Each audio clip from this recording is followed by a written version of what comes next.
Om Shanti.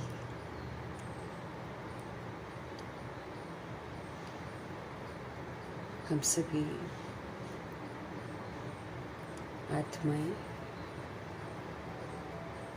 Almighty authority Shiv बाबा से ज्ञान प्राप्त कर रहे हैं।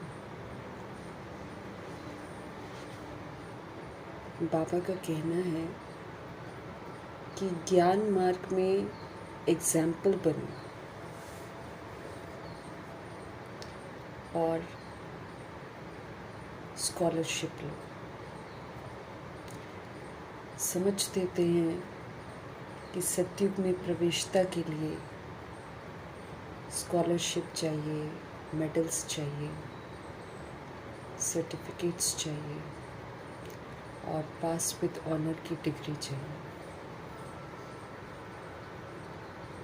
समझ देते हैं कि ये थियोरी नहीं है, इसमें जो भी हम पढ़ रहे हैं उसको प्रैक्टिकल में करके सबूत देना है। हम आत्माओं को समझ मिल रही है कि हम आत्माओं को सजाओं से मुक्त होना है तो क्या क्या करना है। अगर हमको ड्रामा को शांत करना है या ड्रामा की सज़ाओं के कटघरे से बाहर निकलना है, प्रकृति की सज़ा से बाहर निकलना है, तो हमारे पास डिग्री, सर्टिफिकेट, स्कॉलरशिप सर्टिफिकेट्स चाहिए।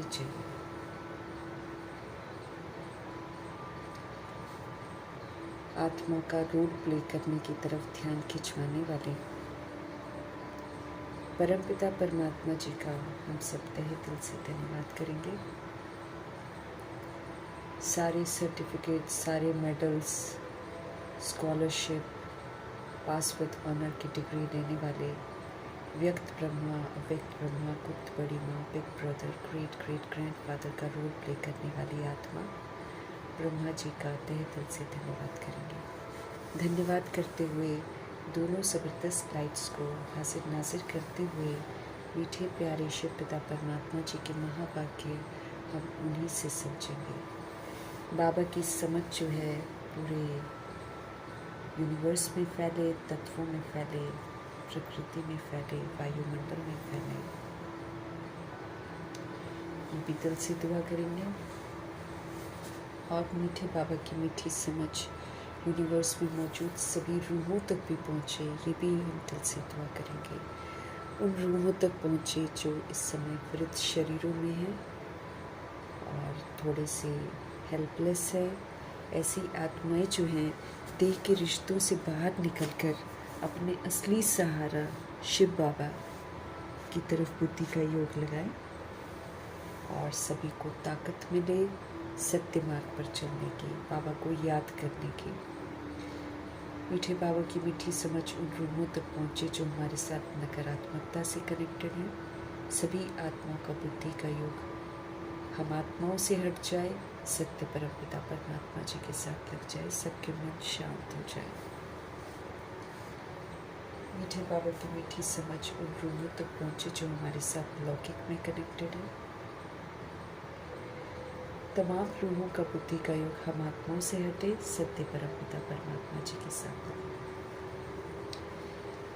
उन आत्माओं के लिए समर्पित करेंगे बाबा की मुरली जो रोज़ अचानक शरीर छोड़ रहे हैं।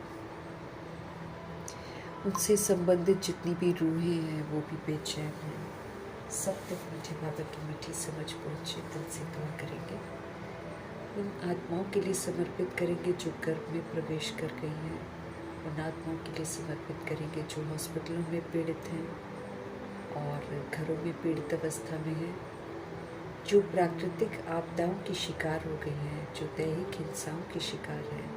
सब तक प्रभु जी की समझ पहुँचे। माया के प्रकोप के कारण जो अलबेली हो गई हैं, तंत्र मंत्र के कारण जो अलबेली हो गई हैं, सभी रूहों तक बाबा की समझ पहुँचे। उन आत्माओं तक परमपिता परमात्मा जी की समझ पहुँचे जो इस समय वाम मार्ग में चली गई हैं या फिर वाम मार्ग में जाने की तैयारी कर रहे हैं। सभी आत्माओं तक बाबा की मुरली ज़रूर पहुँचे, दिल से दुआ करेंगे। उन रूहों तक पहुँचे जो कुमार कुमारियों के शरीरों में है, छोटे शरीरों में है, सब तक बाबा की मुरली की समझ पहुँचे। जो अपनी संस्था बनाकर बैठे हैं, खुद भी गुमराह हैं, दूसरों को भी गुमराह कर रहे हैं, ऐसी रूहों तक भी प्रभु जी की समझ पहुँचे। जो भिन्न भिन्न सत्ताओं में, भिन्न भिन्न वर्गों में बट गए हैं, उन रूहों तक प्रभु जी की समझ पहुँचे। जो दैहिक धर्मों की भिन्नता में बटे हुए हैं, जो वैश्याएं बन गई हैं, जो कनिकाएं बन गई हैं, जो देह के धंधे करती हैं, जो उनसे ऐसे धंधे करवाते हैं, सभी रूहों को ऐसे धंधों से वैराग आ जाए, सभी के मन पवित्र हो जाए। दिल से दुआ करेंगे। मीठी बाबा की मीठी समझ उन रूहों तक पहुँचे जो यादव गौरव यवन बन गए हैं। उन तमाम रूहों तक बाबा की मुरली समर्पित करेंगे जो इस समय भूत प्रेत आत्मा बनकर भटक रहे हैं।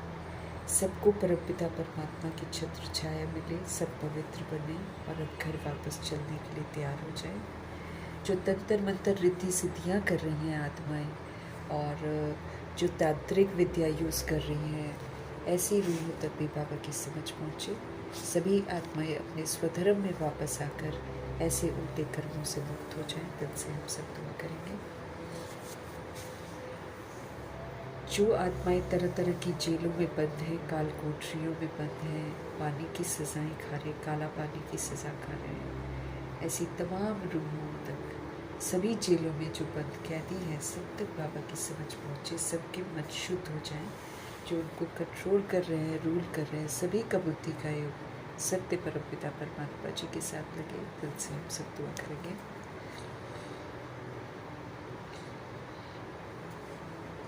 जो जानवरों से भी बदतर हो गए हैं, अंग तस्करियाँ कर रहे हैं, जानवरों की भी और ह्यूमन बींग्स की भी, फिर ह्यूमन फ्लैश भी खा रहे हैं, जानवरों की फ्लैश भी खा रहे हैं, गिर गई हैं आत्माएं, ऐसी रूहों तक बाबा की समझ पहुँचे, सब में सात्विकता फिर से वापस आए। दिल से दुआ करेंगे। जो साहूकारी के नशे में धुत है, इंडस्ट्रियलिस्ट बने हुए हैं, ऐसी रूहों तक बाबा की समझ पहुँचे।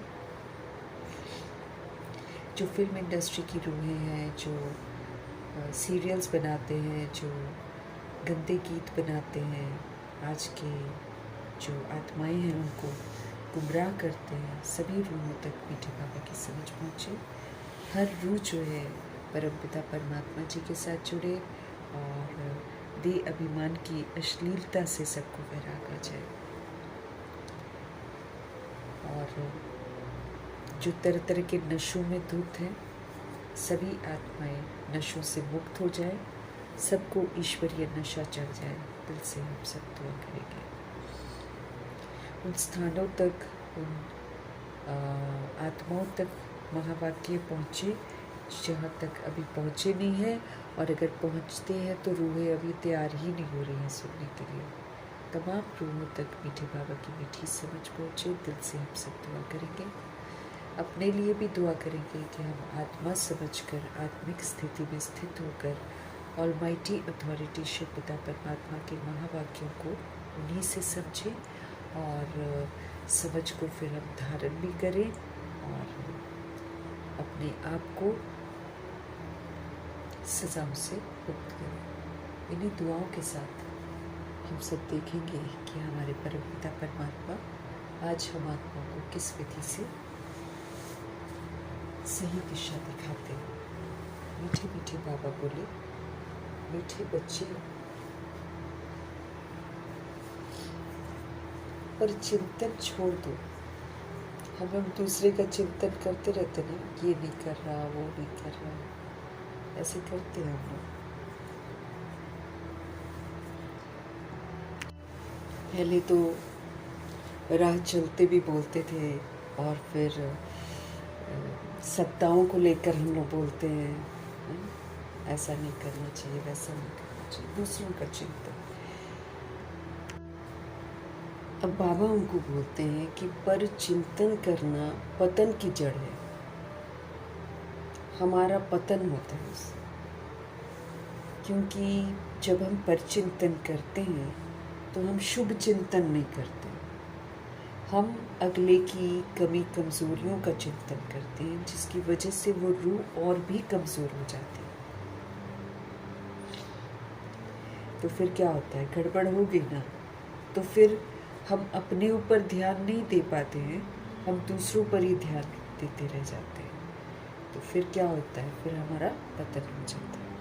इसीलिए मीठे परमात्मा हमको बोलते हैं, जिसका जो रोल है दुनिया में उसने प्ले करना है। अब सत्ता के लिए जितना मर्जी हम बोलते जाएं, उन्होंने जो पार्ट बजाना है उन्होंने वही बजाना है, क्योंकि उनको वही ठीक लगता है और वही उनकी रिकॉर्डिंग है। हम बैठकर उनका चिंतन करते रहेंगे तो हमारा ही नुकसान होता है। हम अपना ही खून जलाते हैं, हम अपने को ही दुखी परेशान करते हैं। और बाबा कहते ना, अव्यक्त बाप दादा ने बोला है कि तुम जिसके लिए रोते हो, हाँ, तुम जिसकी चिंता करते हो, या जो तुमको कुछ उल्टा कह देता है, वो तो आराम से जाकर सोता है। कई बार हम लोग कईयों की बातों का दुख ले लेते हैं, कहीं लड़ाई हो जाती है और कुछ अनाप शनाप सुना जाता है, तो हम घंटों सोचते होंगे। बाबा कहते वो तो आराम से सो रहा है, तुम क्यों अपना दिमाग खराब कर रहे हो, ऐसा बोलते हैं। बहुत सारी रूहों की फितरत है। और जैसे हिसाब किताब का लेन देन है ना, कोई अपना हिसाब किताब चुप तो करता है, कुछ भी बोलकर चला जाता है, वो तो बोलकर फ्री हो गए। हम लोग बैठकर उसके बारे में सोचते रहते हैं, तो क्या होता है, अपना ही नुकसान। इसलिए बाबा हमको बोल रहे हैं, मीठे बच्चे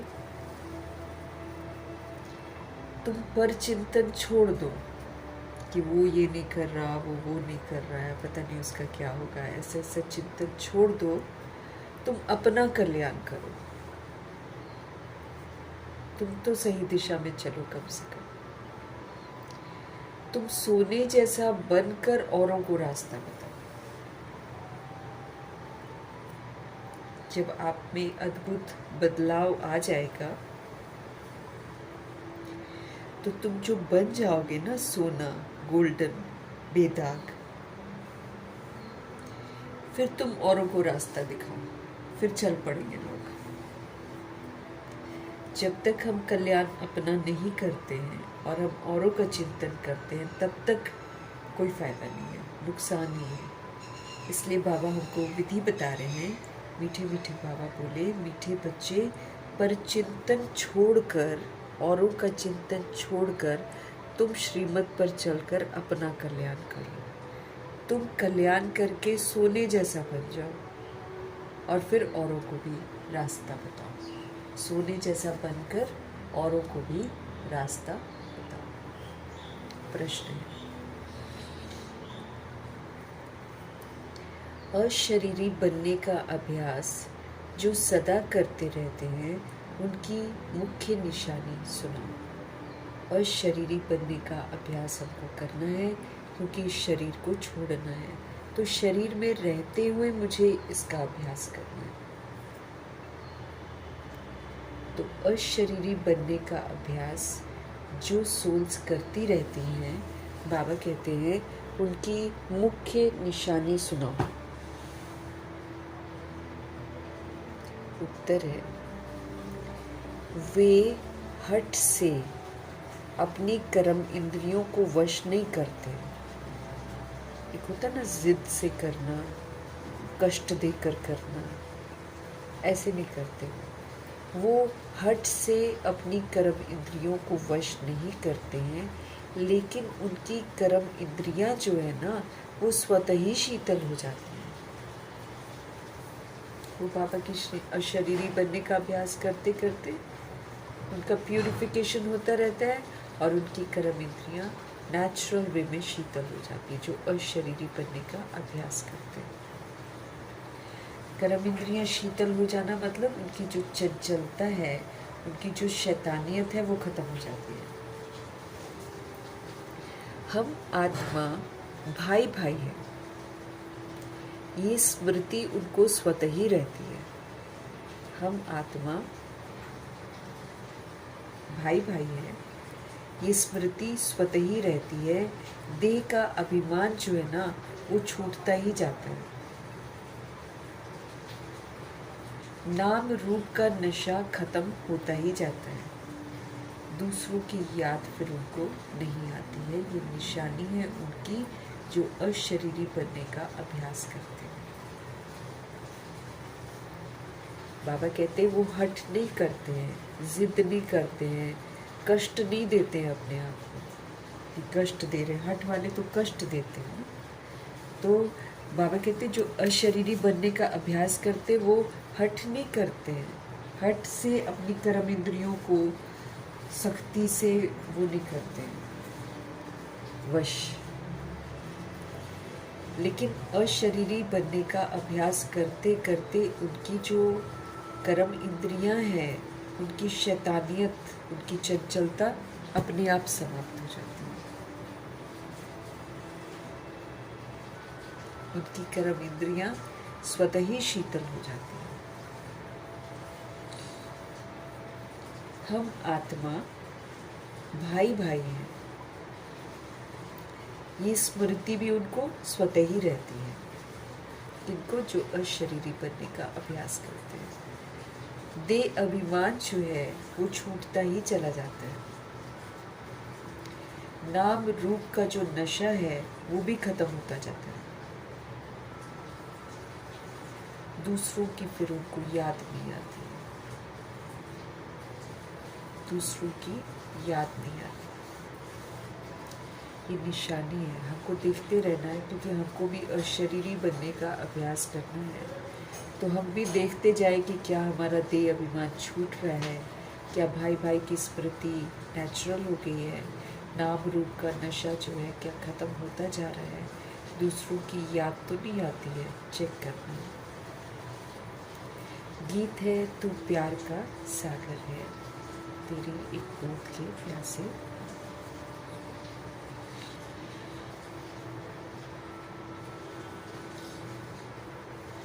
ओम शांति।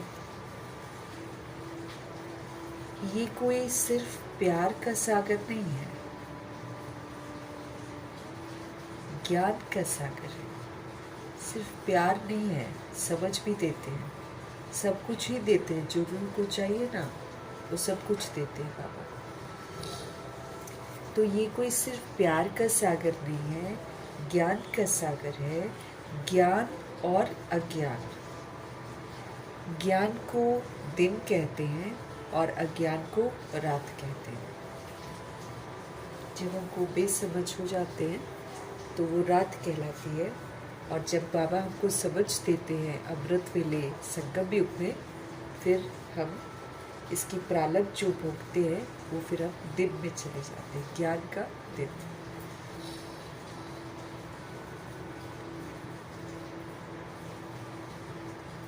बाबा कहते हैं ज्ञान अक्षर ही अच्छा है, अज्ञान अक्षर तो बुरा है। बाबा कहते हैं क्योंकि अज्ञानता में सारा उल्टा काम करते हैं, बुरे काम करते हैं ना। जब हम ज्ञान समझ हमारी खत्म हो जाती है तो हम उल्टे काम करते हैं। तो ज्ञान अक्षर ही अच्छा है, अज्ञान अक्षर बुरा है। आधा कल्प है ज्ञान की प्रारब्ध, आधा कल्प है ज्ञान की प्रारब्ध हमको मिलती है, और आधा कल्प है अज्ञान की प्रारब्ध।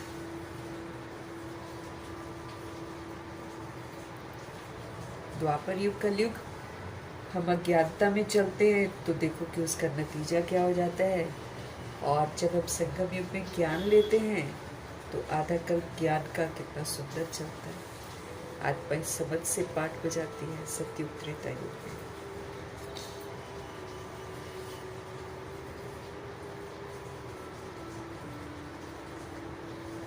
बाबा कहते हैं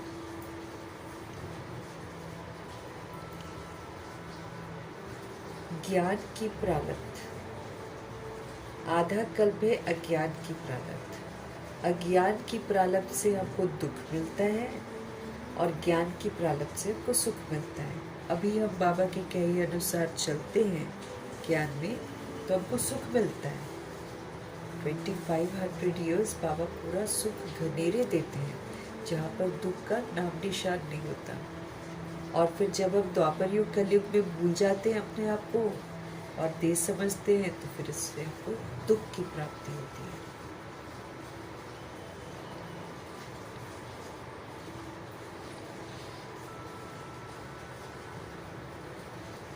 तो ज्ञान की प्रालब्ध सुख है, ये तो बहुत सहज समझने की बातें हैं। दिन है ज्ञान का, रात है अज्ञान की, ये भी किसी को पता नहीं है।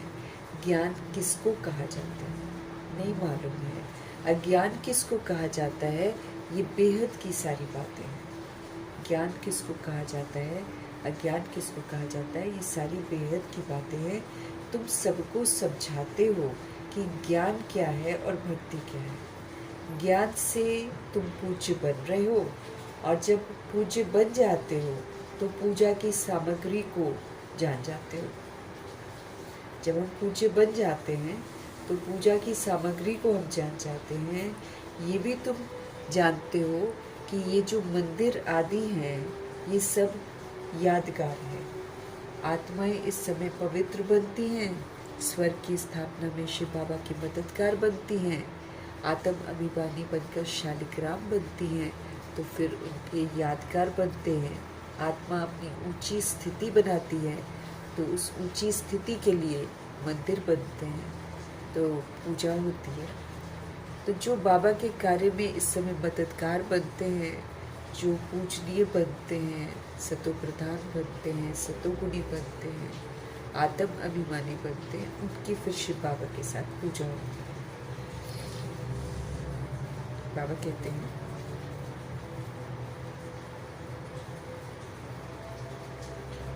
ये भी तुम जानते हो कि ये जो मंदिर आदि है ना ये सब यादगार है।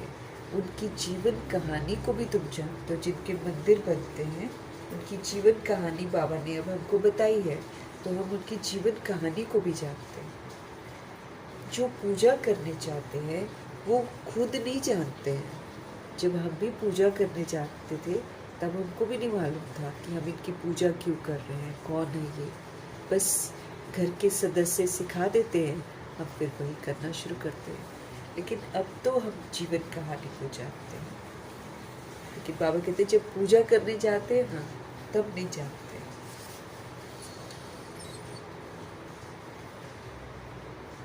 पूजा को भक्ति कहा जाता है। भगवान को भक्तों से मिलना है और भक्ति का फल देना है। बाबा हमसे क्यों मिलते हैं? क्योंकि वो हम आत्माओं को भक्ति का फल देते हैं। तुरंत नहीं देते हैं। जब हम अच्छी खासी विस्तार कर लेते हैं भक्ति की, और फिर जब हमको भक्ति से वैराग आ जाता है, धरनी हमारी तैयार हो जाती है सत्य सुनने के लिए, तब जाकर हम सुनते हैं। फिर तब आकर बाबा हमको फल देते हैं। भक्ति का फल हमको क्या मिलता है? ज्ञान, समझ। सो भगवान ही आकर पुजारी से पूज्य बनाते हैं। पूज्य सतयुग में, पुजारी कलयुग में होते हैं। अब जब सतयुग में है तो हम पूज्य हैं, और जब हम कलयुग में हैं तो फिर हम पुजारी बन जाते हैं। बाबा कह रहे हैं भक्ति का फल देने के लिए शिव बाबा आते हैं। इसलिए भक्ति भी कल्याणकारी है, क्योंकि भक्ति जब पूरी होती है तो फिर भगवान जी से मिलन होता है हमारा, और तभी हम सब तैयार होते हैं सत्य को सुनने के लिए। सो भगवान ही आकर हमको पुजारी से पूज्य बनाते हैं। पूज्य सतयुग में और पुजारी कलयुग में होते हैं। तो बच्चे जानते हो कि आज क्या है और कल क्या होगा। हमको मालूम है कि आज क्या है और कल जो है सृष्टि परिवर्तन हो जाएगा और फिर सतयुग की शुरुआत हो जाएगी।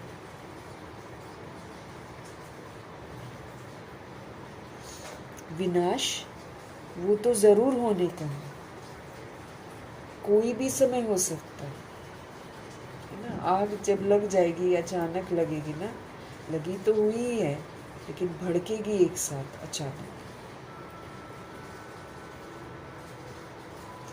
बाबा कहते विनाश तो जरूर होने का है, और ये कोई भी समय हो सकता है। तैयारी हो रही है, गाया हुआ भी है। अनेक कुदरती आपदाएं होती हैं ना। बस आप में देखो कैसे, कोई कैसे गिरा हुआ, कोई कैसे गिरा हुआ पानी में, कोई पेड़ से लटका हुआ है, फीमेल्स कोई कहाँ गिरी हुई है, कोई कहाँ गिरी हुई है, और कोई फादर है वो अपने 3 बच्चों को किसी तरह से किसी चीज़ में रख कर पार कर रहा है, खुद आधा डूबा हुआ है।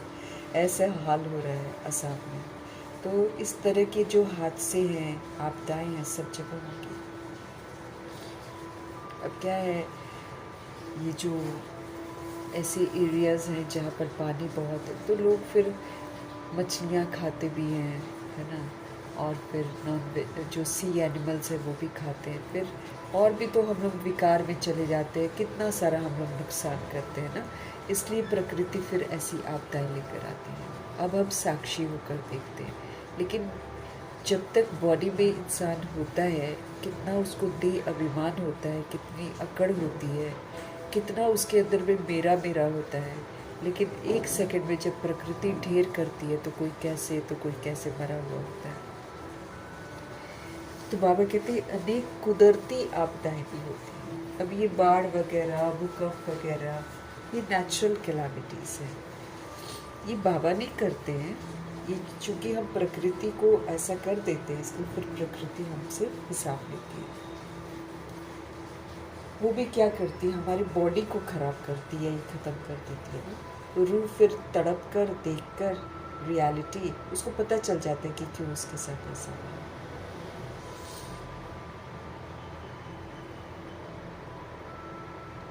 तो अनेक कुदरती आपदाएं होती हैं। ये तो लिख देना चाहिए कि ग्रह युद्ध और कुदरती आपदाएं, उनको कोई ईश्वरीय आपदाएं नहीं कहेंगे। लोग अक्सर कह देते हैं भगवान करा रहा है। जो आपस में युद्ध करते हैं, मारपीट करते हैं, वो भी कह देते हैं भगवान ही करा रहा है। और जब कुदरती आपदाएं होती हैं जो प्रकृति करती है, तो भी कह देते भगवान ही करवा रहा है। भगवान पर खामखा के इल्ज़ाम लगे हुए हैं। तो बाबा कहते आपको लिख देना चाहिए कि ये जो ग्रह युद्ध है, कुदरती आपदाएं हैं, उनको कोई ईश्वरीय आपदाएं नहीं कहेंगे। ये तो ड्रामा की नोंद है। हम जैसा करते हैं वैसा ड्रामा में होता है, जिसमें नेचुरल कैलामिटी सब आने वाली है। विनाश में भी मदद करेंगे।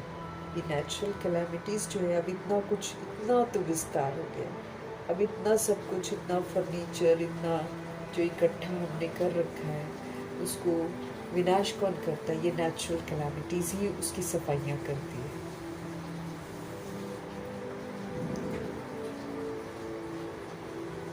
बाबा कहते हैं ये नेचुरल कैलामिटीज़, ये प्राकृतिक आपदाएं जो है ना, ये विनाश में भी मदद करती है। मूसलाधार बरसात पड़ेगी, मतलब बारिश शुरू होगी ना, बंद ही नहीं होगी, और भयंकर बारिश होगी। जैसे कभी कभी नदियाँ कई जगह उफान में आ जाती है ना, लगातार बारिश होती है, तो कहते हैं ना इसका लेवल बढ़ गया, इसका लेवल खतरे से ऊपर हो गया। तो क्योंकि खतरे से ऊपर होता है, वो फिर सब जगह बहना शुरू हो जाता है ना, जहाँ घर वगैरह है वहाँ पर भी घुसना शुरू हो जाएगा। तो कोई कंट्रोल थोड़ी कर सकता है, प्रकृति को कोई नहीं ऐसे नियंत्रित। अभी कोशिश भले कर रहे हैं कि हम ये पेड़ काट दें, हम वो करते हैं, हम यहाँ पर वो बनाएंगे, तो ये अभिमान बोल रहा है ऐसा, लेकिन वही है कि ये लोग भी उकसा रहे हैं प्रकृति को, तो फिर प्रकृति भी अपना प्रकोप दिखाएगी। प्रकृति को कोई कंट्रोल नहीं कर सकता है। मूसलाधार बरसात पड़ेगी, भूखों मरेंगे, खाने को नहीं मिलेगा, भूखों मरेंगे, अर्थक्वेक आदि सब आने हैं, भूकंप भी आएगा। तो हमको प्रकृति को हमको अपने आप को ठीक तो करना है ना, ताकि हम प्रकृति को शांत करें। वो गुस्से हो गई है ना, उसको शांत करना है। तो जितना हम श्रीमत पर चलेंगे, जितना हम शिव बाबा को याद करेंगे, उतना हम प्रकृति को शांत करेंगे। तो हमको अपना होमवर्क तो करना है ना। जैसे ब्रह्मा जी ने अपना होमवर्क किया, मम्मा ने किया, दादियों ने किया, अब हमारी भी तो बारी है। बाबा कहते मूसलाधार बरसात पड़ेगी, सब कुछ अनाज वगैरह खराब हो जाएगा, भूखों मरेंगे लोग, अर्थक्वेक आदि सब आने के हैं। इन द्वारा ही तो विनाश होने का है। सब मदद करेंगे ना, क्योंकि बाहर के देश तो बॉम्ब से खत्म हो जाएंगे, इधर तो सारा नेचुरल कैलामिटीज ही है।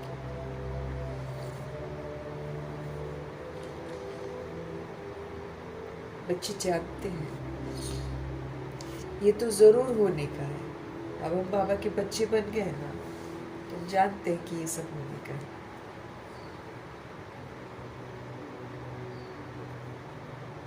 नहीं तो सतयुग में इतने थोड़े मनुष्य कैसे होंगे? जरूर इकट्ठा विनाश होगा। बच्चे अच्छी रीति जानते हैं ये सब कपड़े धोए जाएंगे, ये बेहद की बड़ी मशीनरी है। अमूत पलीती कपड़ धोए, ऐसे होता है ना, पाठ में बोला जाता है गुरु ग्रंथ साहिब में। सब गंदे हो गए हैं, तो इसी विधि से सब धोए जाएंगे। ये बेहद की बड़ी मशीनरी है। ये प्रकृति के अपने हिसाब किताब लेने के तरीके हैं। मूत पलीती कपड़, आप ही क्या, मूत पलीती कपड़ धोए ले साबुन उसको धोए, कुछ ऐसे ही लिखा हुआ है पाठ में। गुरु नानक जी कहते हैं जब हमारे गंदे कपड़े हो जाते हैं तो साबुन लेकर धोते रहते हैं। और मत जो है, जो इंसान की जो मत है ना, वो सारी बेकार बेकार बातों से भरी पड़ी है, पापों से भरी पड़ी है, ऐसा करके उन्होंने बोला है। लेकिन क्या कर देते ना, वो थोड़ा कंफ्यूज ये कर देते हैं कि जैसे आजकल मैंने देखा बहुत जगह गुरु नानक जी का डाला हुआ है, तो वो ना गुरु नानक जी को दिखा देते कि वो ब्लेसिंग्स दे रहे हैं और सतगुरु उन्हीं को बना दिया है। अब उन्होंने बोला था वो अकाल पुरख है, वो एक है निराकार, उसको याद करो। लेकिन हर कोट में मैं देख रही हूँ महावाक्य जो लिखे हुए हैं गुरु ग्रंथ साहिब के, वो तो अच्छे हैं, भगवान से कनेक्टेड, लेकिन सब जगह गुरु नानक जी को दिखा रखा है। तो इसलिए लोग कंफ्यूज हो जाते हैं, निराकार से नहीं जोड़ते। तो उन्होंने यही बोला है कि मत को पापों से भर रखा है, और वैसे कपड़े लेकर अपने नई साबुन वगैरह लेकर अपने कपड़े धोते रहते हैं और सोचते हैं हम पवित्र हो गए, हमने कपड़े धो दिए, हमने नहा लिया, हमने सरोवर में स्नान कर लिया, हम पवित्र हो गए। ऐसे नहीं होता ना। इन कपड़ों की बात नहीं है जो हम पहनते हैं ना, इन कपड़ों की बात नहीं, बाबा इन कपड़ों की बात नहीं कर रहे हैं। वो तो ये बताते हैं मूत पलीती कपड़ में, लेकिन यहाँ तो आत्मा ही मूत पलीती हो गई है, ऐसा बाबा बोलते हैं। क्योंकि देखो आत्मा कैसे पैदा होती है, विकारों से पैदा होती है, गंदगी से पैदा होती है, गंदगी में रहती है। कलयुग में आत्मा गंदगी गर्भ जेल में रहती है, जेल है वो, जहाँ से वो निकलना चाहती। कैसा लगता होगा हम लोग को गर्भ जेल में, अब हम सोच नहीं सकते हैं, उल्टे लटके हुए होते हैं हम लोग। और कैसे हम भगवान से बोलते हैं कि भगवान हमको यहाँ से छुड़ाओ। उल्टा लटकना, उल्टे कर्म किए हैं, उल्टे लटकते हैं, रोते हैं, बिलखते हैं कि हमको बाहर निकालो, है ना। तो सोल गंदी हो जाती है, सोल को बाबा ठीक करते हैं ज्ञान स्नान करवा के। बाबा कहते हैं इन कपड़ों की बात नहीं है, ये है शरीर की बात। आत्माओं को योग बल से धोना है। हम आत्माओं को जो है ना, योग की ताकत से हमारी धुलाई होती है। जितना हम शिव बाबा को याद करते हैं, उतना हमारे ऊपर जो चढ़ी कट है वो उतर जाती है।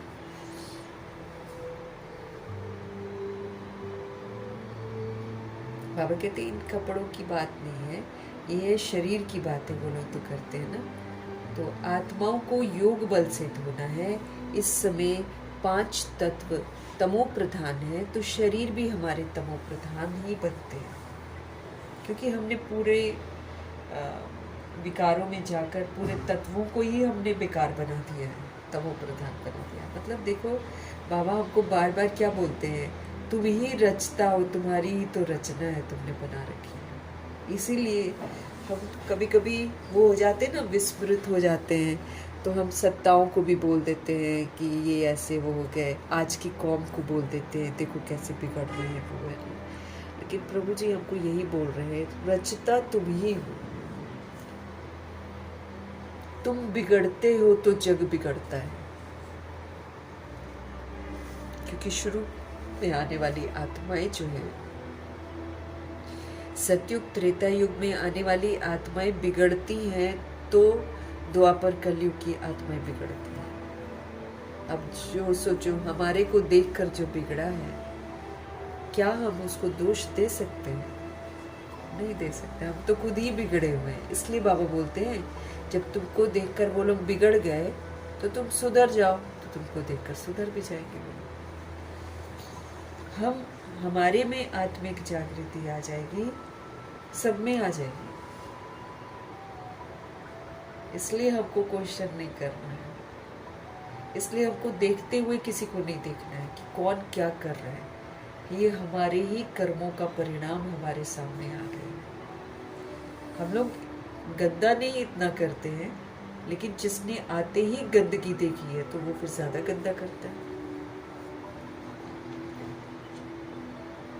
काम, क्रोध, लोभ, मोह, अहंकार, जो देवकुल की आत्माएं इस विकार में जाती, वो इतना गंदा नहीं जाती है, लेकिन जो ऊपर से आते ही वायुमंडल में इसके वाइब्स देखता है वो ज्यादा बिगड़ जाता है। अब जो सोल कलयुग में ऊपर से नीचे आती है वो तो अथाह बिगड़ जाती है, क्योंकि कलयुग तक तो सारा सीन ही बिगड़ जाती है। इसलिए फिल्म इंडस्ट्री की रूहों को देख लो, वो आधा कपड़ा भी पहनकर चलेंगी तो वो समझती हैं कि हम इज्जत वाले हैं और हम मॉडर्न हैं। वो अपने आप को आधुनिक कहते हैं। कितनों को वो गुमराह कर रहे हैं, कितनों को गलत रास्ता दिखा रहे हैं, उसका उनको पता ही नहीं है। उनको लगता ही नहीं है, वो माँ बाप के सामने भी वैसे ही खड़े होते हैं, अंग प्रदर्शन करते हैं। लोगों को लगता है नहीं ये नेचुरल है। क्यों? वो रूहें आई ही कलयुग में है नीचे, तब तक तो सब कुछ बिगड़ जाता है। इसलिए वो आते ही बिगड़ा हुआ स्वरूप देखती हैं, उनको नेचुरल लगता है सब कुछ। हमको बुरा लगेगा, उनको नहीं लगता है।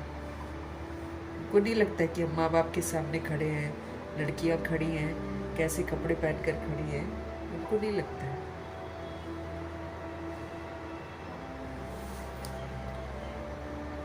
तो बाबा कहते तत्व ही तमो प्रधान बन गए। तो किसने बनाया तत्वों को तमो प्रधान? वो भी हमने बनाया, हम ही रचता है, हम ही ऐसे बनते हैं। तो प्रकृति गंदे गंदे जीव जंतु पैदा करती है।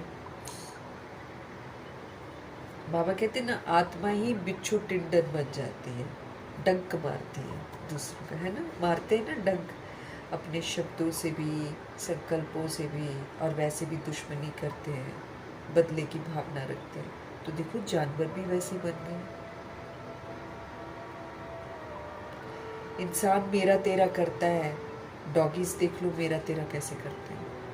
बजा ले उनके एरिया में कोई दूसरा आ जाए, अपने ही दूसरा डॉगी भी आ जाएगा ना, उसको भी भगा देते हैं।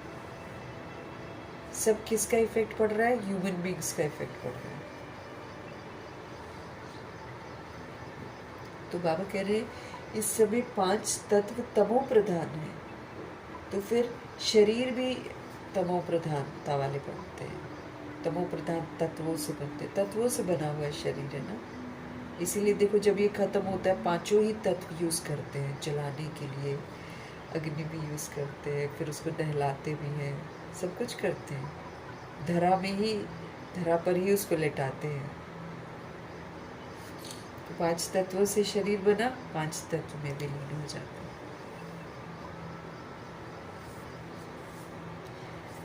बाबा जी कह रहे हैं, पतित पावन बाप आकर पावन हमको बनाते हैं और सब खलास हो जाते हैं। जो सोल पावन बन गई वो तो फिर स्वेच्छा से बॉडी छोड़कर चली गई बाबा के पास सुख शुभत में, लेकिन बाकी सारे खलास हो जाते हैं, मारे जाते हैं सब।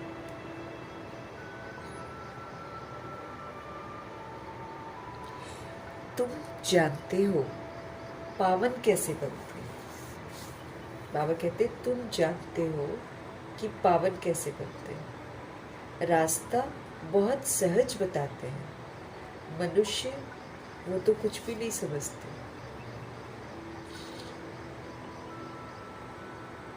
बाबा हमको रास्ता बहुत इजी बताते हैं, लेकिन मनुष्य समझना नहीं चाहते, या फिर उनको समझ में ही नहीं आता है। जो लेट आता है ना, उसको समझ में नहीं आता है। जहाँ जहाँ भक्ति यज्ञ आदि होते हैं, वहाँ जाकर समझाना चाहिए कि जिनकी तुम भक्ति करते हो, उनकी बायोग्राफी समझने से ही तुम देवता बन सकते हो।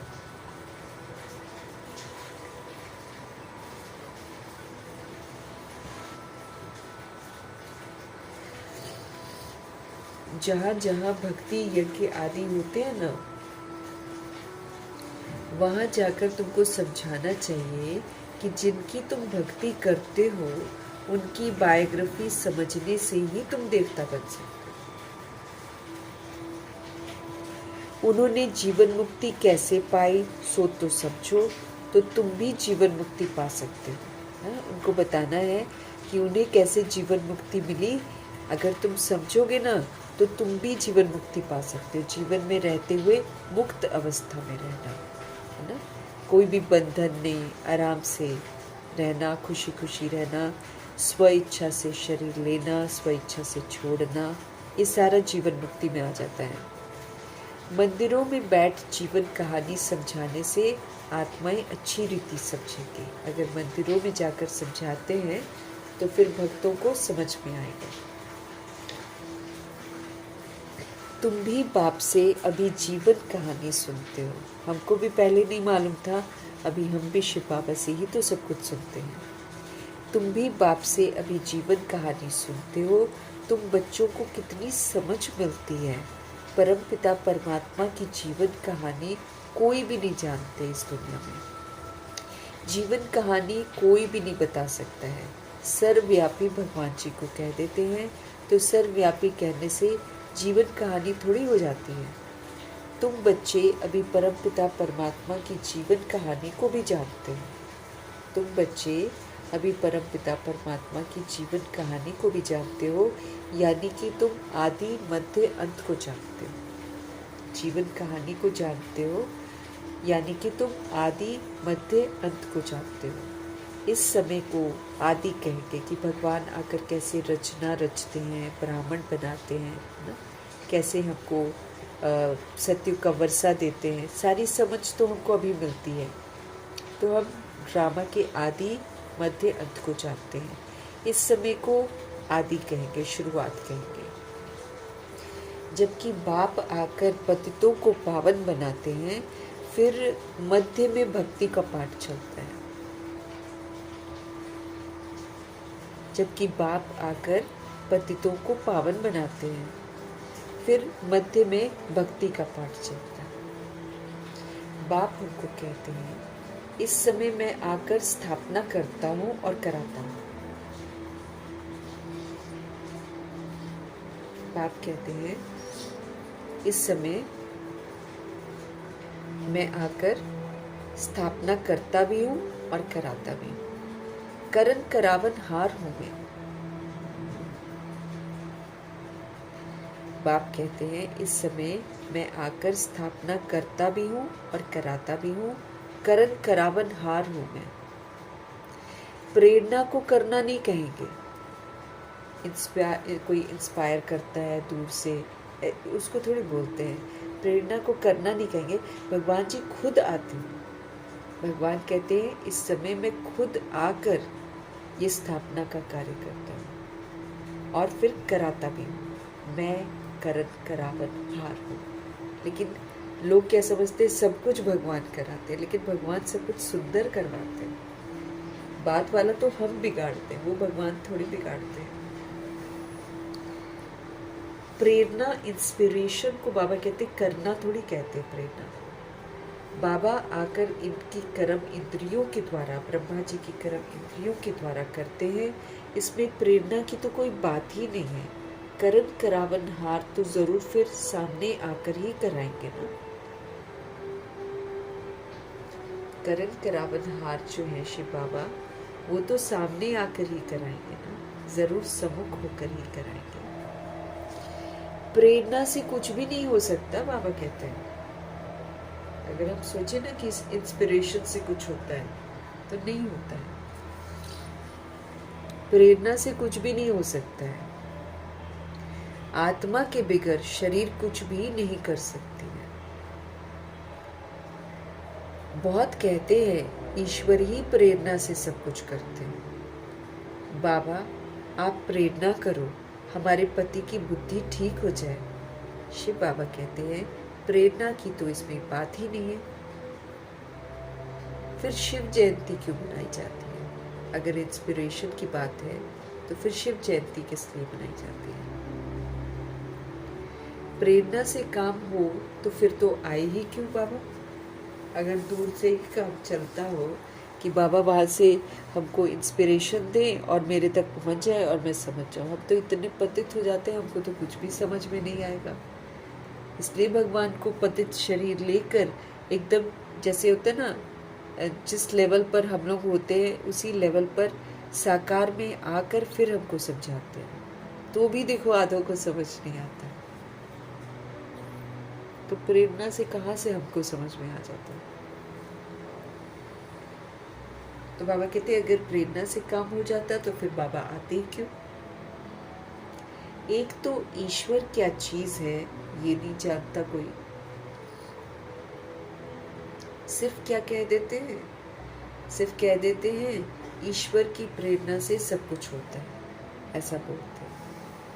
क्या कहते थे? सिर्फ कह देते हैं ईश्वर की प्रेरणा से सब कुछ होता है। निराकार प्रेरणा से कैसे करेंगे? निराकार जो है वो प्रेरणा से कैसे करेंगे? वो तो ज्योति बिंदु है, उनको तो अपना बॉडी नहीं है, तो कैसे करेंगे? वो तो करण करावन हार है, आकर के फिर हमको रास्ता बताते हैं। कर्म इंद्रियों से मुरली चलाते हैं, ब्रह्मा जी के मुख से बाबा मुरली चलाते हैं। जब तक लिखवाते भी हैं बाबा कहते हैं, और जब तक कर्म इंद्रियों का आधार नहीं लेंगे तब तक मुरली कैसे चलाएं? कर्म इंद्रियों का आधार तो लेना ही पड़ता है बाबा कहते हैं। तो जब तक कर्म इंद्रियों का आधार न लें तब तक मुरली कैसे चलाएं? ज्ञान का सागर है तो सुनाने के लिए तो मुख तो बाबा को चाहिए ना। अब अपना वो लेते नहीं है, और फिर अपना लेंगे तो हिसाब किताब में बच जाएंगे। अब तुम बच्चों को सारी दुनिया के आदि मध्य अंत का पता पड़ा है। अब हम जानते कि ड्रामा कैसे शुरू होता है न, कैसे फिर मध्य में हम विस्मृत हो जाते हैं और कैसे फिर अंत होता है। अब तुम बच्चों को सारी दुनिया के आदि मध्य अंत का पता पड़ा है, पूरी नॉलेज आपको मिली है। समझते हैं ज्ञान बिगर गति नहीं, समझते भी हैं कि बिना ज्ञान के तो गति नहीं है।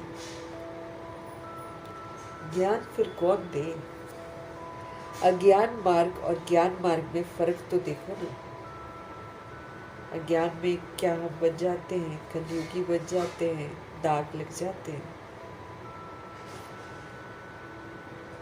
और ज्ञान मार्ग में देखो तो फिर कितना फर्क पड़ जाता है। विज्ञान भी कहते हैं अज्ञान है अंधियारा, वो तो हम कुछ पता नहीं, भटकते हैं कभी इधर कभी उधर। अंधियारा है, उसमें कोई रास्ता नहीं दिखाई देता, भगवान का कुछ पता नहीं चलता। अंधियारा है अज्ञान। बाकी ज्ञान और विज्ञान को हम मुक्ति, जीवन मुक्ति भी कह सकते हैं। ज्ञान और विज्ञान को बाबा कहते हैं मुक्ति, जीवन मुक्ति भी कह सकते हैं।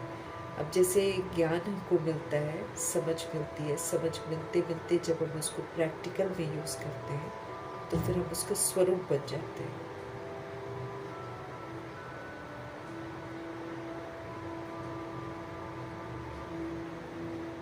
स्वरूप बन जाते हैं और स्वरूप बन जाते हैं, शंकर जी की अवस्था में पहुंच जाते हैं, ज्ञान समाप्त, उसके बाद ज़रूरत ही नहीं है। तो विज्ञान मीन्स जहाँ पर हम ज्ञान को भूल जाते हैं और स्मृति स्वरूप बन जाते हैं, शंकर जी की अवस्था में पहुंच जाते हैं। तो शंकर जी की अवस्था जो है वो विज्ञान की अवस्था है।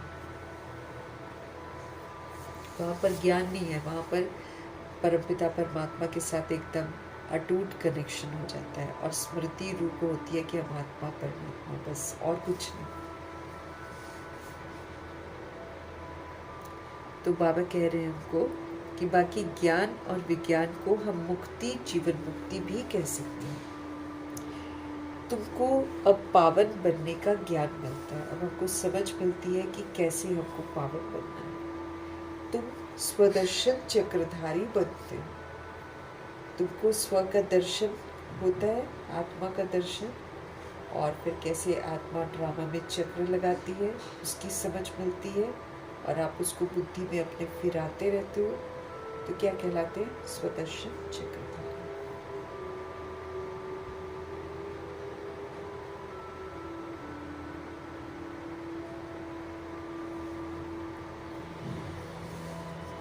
तुमको अब पावन बनने का ज्ञान मिलता है कि कैसे हम पावन बन सकते हैं, इसकी मुझे समझ मिलती है। फिर हमको स्व का दर्शन बाबा कराते हैं कि आत्मा का अनादि आदि स्वरूप क्या है, फिर आत्मा पुनर्जन्म में कैसे आती है।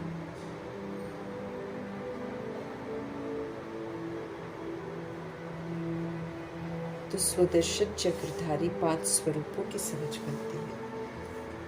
तो इस समय हम स्वदर्शन चक्रधारी बनते हैं, फिर उसी प्रमाण हम पाठ में जाते हैं। कोई सुनेंगे तो बाबा कहते हैं वंडर खाएंगे, कहेंगे आत्मा ज्ञान लेती है, तो आत्मा जरूर संस्कार ले जाएगी ना। कहेंगे आत्मा ज्ञान लेती है, तो आत्मा जरूर फिर संस्कार लेकर जाएगी ना। मनुष्य से देवता बनते हो तो ज्ञान रहना चाहिए, समझ नहीं रहेगी तो फिर देवता कैसे बनेंगे। समझ तो रखनी है कि हम कौन है, क्या करना है, और समझ से ही फिर हम सर्वगुणों से संपन्न बनते हैं, और 16 कला संपूर्ण बेदाग बनते हैं, संपूर्ण निर्विकारी बनते हैं, मर्यादा पुरुषोत्तम बनते हैं, संपूर्ण अहिंसक बनते हैं, ज्ञान लेते हैं, फिर ऐसा बनते हैं। तो आत्मा जरूर संस्कार ले जाएगी।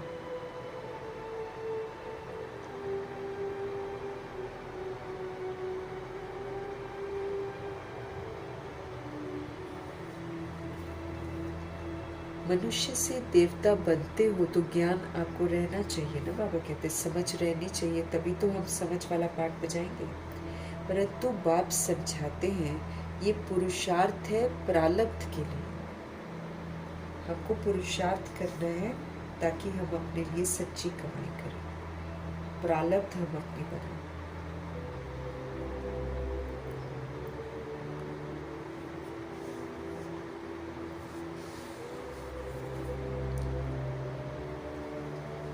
बाबा कहते हैं परंतु बाप समझाते हैं ये पुरुषार्थ है किस लिए? प्रारब्ध के लिए। प्रारब्ध हमको मिल गई, फिर ज्ञान की जरूरत ही नहीं है। जब हमने प्रारब्ध बना ली है ना, जब हमने अटेनमेंट्स अपनी बना ली, तो फिर हमको ज्ञान की जरूरत ही नहीं है ना।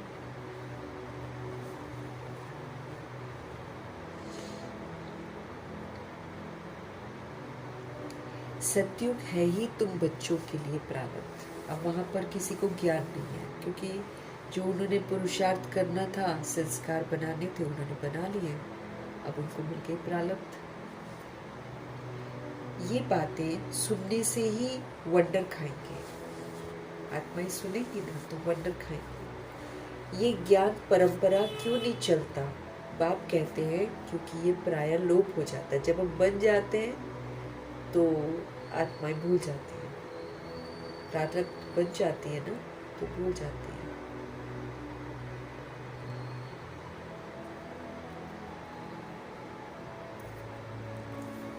बाबा कहते हैं प्रारब्ध मिलके फिर ज्ञान की क्या दरकार है? सतयुग है ही तुम बच्चों के लिए प्रारब्ध। ये बातें सुनने से ही वंडर खाएंगे।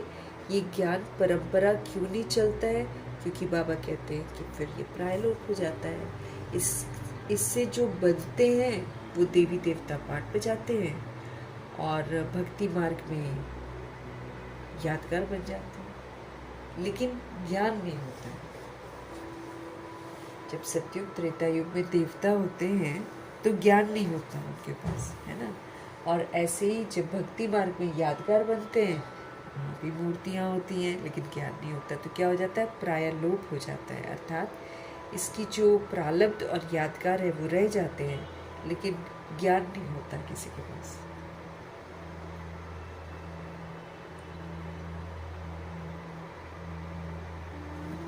जब दिन हो गया फिर अज्ञान तो है नहीं, बाबा कहते हैं। जब प्रालब्ध बन गई, स्वर्ग हो गया, आत्मा समझदार बन गई, आत्म अभिमानी हो गई, फिर तो उसको ज्ञान की जरूरत ही नहीं ना, जब उसने प्रालब्ध बना ली तो। बाबा कहते हैं दिन हो गया फिर अज्ञान तो है नहीं, जो ज्ञान की दरकार रहे। ये भी समझने और समझाने की बातें हैं, फट से कोई समझ भी नहीं सकता। बाबा कहते हैं ये समझने की बातें हैं, ये समझाने की बातें हैं, फट से कोई समझ भी नहीं सकता। शिव बाबा भारत में ही आते हैं, बच्चों के लिए सौगात लेकर आते हैं, गिफ्ट लेकर आते हैं। अब इतने समय बाद आते हैं तो खाली तो नहीं आएंगे ना, तो बेहद का वर्षा देते हैं। सौगात किसको देते हैं, जो श्रीमत पर चलकर संपन्न संपूर्ण बनकर ड्रामा की नाराजगी और प्रकृति की नाराजगी को दूर करेगा, उसको बाबा ये गिफ्ट देते हैं।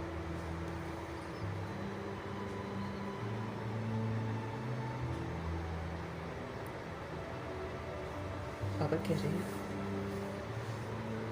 शिव बाबा भारत में ही आते हैं, किसके और बच्चों के लिए क्या लाते हैं, सौगात लेकर आते हैं, भक्ति का फल देने के लिए आते हैं, ज्ञान देते हैं, समझ देते हैं।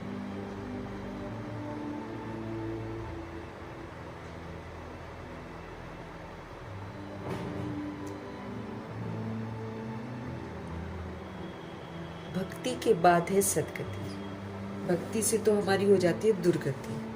फिर भक्ति का फल जब बाबा हमको देते हैं, फिर अगर हम ज्ञान के अनुसार चलते हैं, क्वालिफाई करते हैं, तो फिर हमारी हो जाती है सदगति। तो भक्ति के बाद है सदगति। ये विनाश भी होगा जरूर,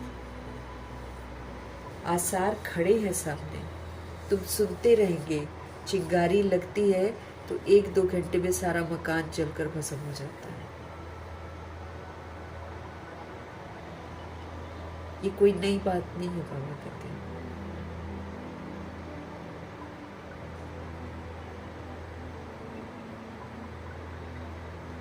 बाबा कहते हैं तुम सुनते रहेंगे, आसार खड़े हैं, चिंगारी लगती है तो 1-2 घंटे में ही सारा मकान जलकर भस्म हो जाता है। ये कोई नई बात नहीं है। बाबा कहते विनाश तो होना जरूर है। 4-5 बार बोल दिया बाबा ने, विनाश तो होना जरूर है। सतयुग में होते ही है बड़े थोड़े मनुष्य और सारे के सारे होते श्रेष्ठाचारी। कैसे बनते श्रेष्ठाचारी, अभी श्रीमत पर चलकर श्रेष्ठाचारी बनते हैं। तो श्रेष्ठाचारी बनने में कितनी मेहनत लगती है ना। माया नाक से एकदम पकड़ ही लेती है, क्योंकि इसमें है कि अपने को दे नहीं समझना है, बेदाग बनना है, बेदाग हीरा।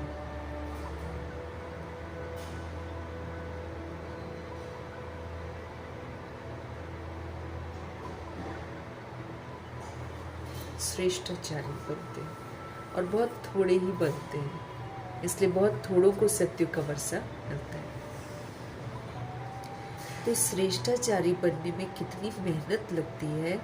माया नाक से एकदम पकड़ लेती है, फिर से दे अभिमान में ले आती है।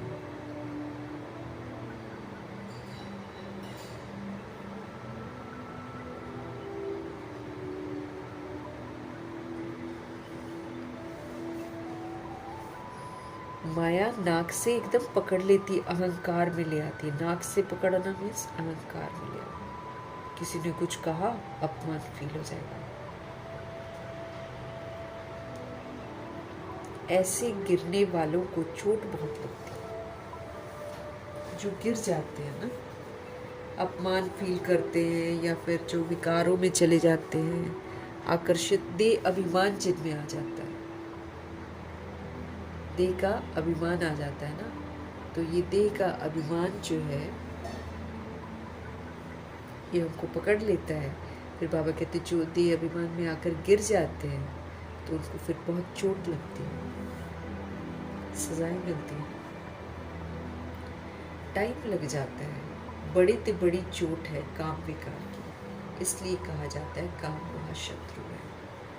देह अभिमान में नाक से पकड़ती है, देह अभिमान में ले आती है ना, तो जब देह अभिमान आता है तभी तो इंसान काम विकार में भी जाता है। तो काम विकार में जाना बड़ी से बड़ी चोट है। इसलिए कहा जाता है कि काम जो है ना वो महाशत्रु है, यही पतित बनाते हैं। विकार जो है ना ये हमको पतित बनाते हैं। झगड़ा होता ही किस लिए? विकार पर ही तो झगड़ा करती है आत्मा। पतित बनने को लोग जायज समझते हैं। तो काम महाशत्रु है, यही हमको पतित बनाता है। झगड़ा होता ही है विकार पर। विकार के लिए नहीं छोड़ेंगे तो जरूर कहेंगे इससे तो बर्तन साफ करें वो अच्छा है।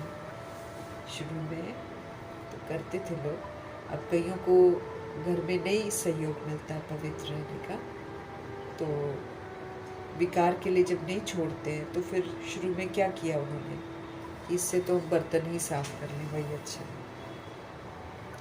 झाड़ू पोछा लगा लेंगे कोई बात नहीं, परंतु पवित्र रहेंगे। इसमें हिम्मत बहुत चाहिए, ऐसा करने की हिम्मत भी चाहिए।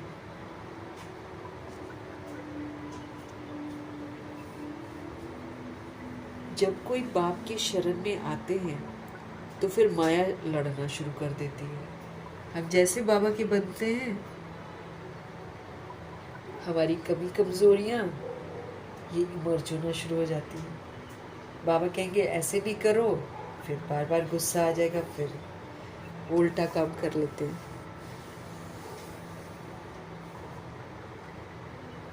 बाबा जी बोल रहे हैं जब कोई भी बाप की शरण में आते हैं ना, बस माया से टकराव शुरू, माया भी लड़ना शुरू करती है। 5 विकारों की बीमारी और ही अधिक उथल खाना शुरू कर देती है।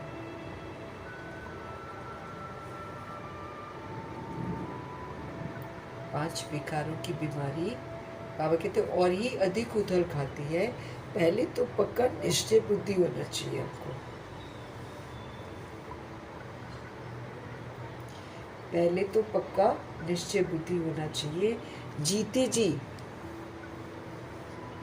मरे हुए हैं। 5 विकारों की बीमारी और ही अधिक उथल खाती है। कभी क्रोध आ जाएगा, कभी मोह जागृत हो जाएगा, कभी अहंकार आ जाएगा। ये और बीमारी जो है ना हमारे अंदर ही लगी हुई है ना, तो ये और उथल खाती है। पहले तो पक्का निश्चय बुद्धि हमको होना चाहिए। जीते जी मरे हुए हैं, यहाँ से तो लंगर उठा लिया। अब तो जीते जी मरे हुए हैं, यहाँ से लंगर उठा लिया, मतलब अब कलयुग के साथ कोई आकर्षण नहीं। कलयुगी विकारी किनारा, कलयुगी विकारी किनारा तुमने छोड़ दिया है। मतलब तुम विकार में नहीं जाने की प्रतिज्ञा करते हो। अब हम कहाँ पर हैं? अब हम याद की यात्रा पर जा रहे हैं। अब हम याद की यात्रा पर जा रहे हैं। याद करते करते करते करते कलयुग को पार करना है और अपनी मंजिल तक पहुंचना है।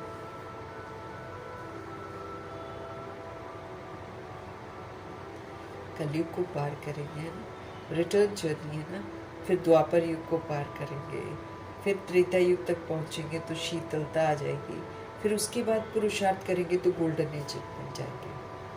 इतना लंबा चौड़ा हमारे लिए होमवर्क है। तो इसको फटाफट करना है। बाबा कहते हैं पहले तो पक्का निश्चय बुद्धि चाहिए। जीते जी मरे हुए हो, पुराने से मर जाना है। यहाँ से लंगर उठा लिया है, कलयुगी विकारी किनारा, विकारी किनारा तुमने छोड़ दिया है। अब हम यात्रा पर जा रहे हैं। हम अशरीरी होकर अपने घर जाते हैं।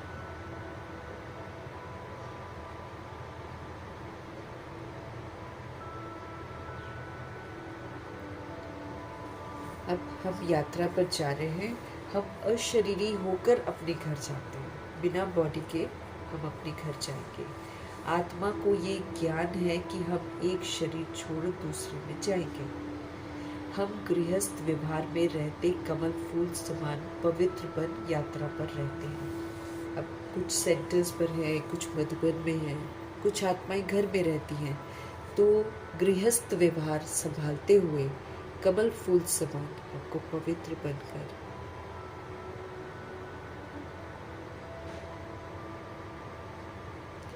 तो हम गृहस्थ व्यवहार में रहते कमल फूल समान पवित्र बन यात्रा पर रहते हैं। बुद्धि में याद रहे कि ये तो कब्रिस्तान है। बुद्धि में याद रहे कि ये तो कब्रिस्तान है।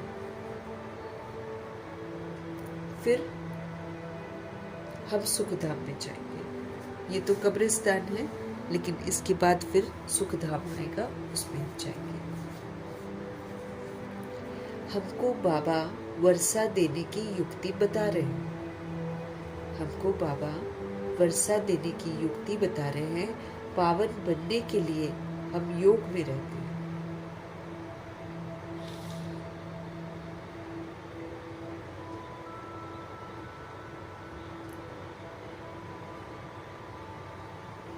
तो बाबा कह रहे हैं हमको बाबा वर्षा देने की युक्ति बता रहे कि ऐसे वर्षा मिलता है, ऐसे मिलता है, ऐसे करो, वैसे करो ना। याद की यात्रा पर रहो। अब गुस्सा नहीं करो, विकार को यूज़ नहीं करो। अब तुम सबके साथ गुण को यूज़ करो। तुम सबको दुआएं दो, तुम सबको शुभकामना दो। ऐसे करके हमको बाबा रास्ता बताते हैं, युक्तियाँ बताते हैं। हमको बाबा वर्षा देने की युक्तियाँ बता रहे हैं। पावन बनने के लिए हम योग में रहते हैं, क्योंकि बिना याद के हम पावन नहीं बन सकते। तो पावन बनने के लिए हम योग में रहते हैं। याद से ही मेरे विक्रम विनाश होंगे, तब आत्मा शरीर छोड़ेगी।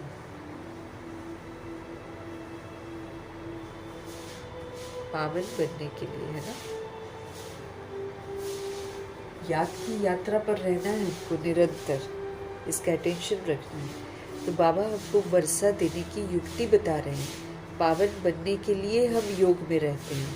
हमारा कनेक्शन शिव बाबा के साथ रहना चाहिए। याद से ही मेरे पाप कर्म भी विनाश होंगे, विक्रम विनाश होंगे, तब आत्मा शरीर छोड़ेगी। जब पावन बनेंगे ना, तब आत्मा शरीर छोड़ेगी। यात्रा कितनी वंडरफुल सिखाते हैं बाबा। याद की यात्रा, चलते फिरते उठते बैठते हमको इस यात्रा पर रहना है। बाबा कहते हैं यात्रा कितनी वंडरफुल है ये। सिर्फ बाप को याद करो और अपनी राजधानी को याद करो। अपने बाप को याद करो और ये जो याद की यात्रा करते हुए हम आत्माओं को राजधानी को भी याद करना है, क्योंकि राजधानी के लिए क्वालिफाई करना है। बिना क्वालिफाई किए राजधानी में जा नहीं सकते। उसी के लिए तो हमको 16 कला संपूर्ण फ्लॉलेस बनना है, संपूर्ण निर्विकारी बनना है, सारे गुणों से हमको संपन्न बनना है। सब कुछ हमको करना है।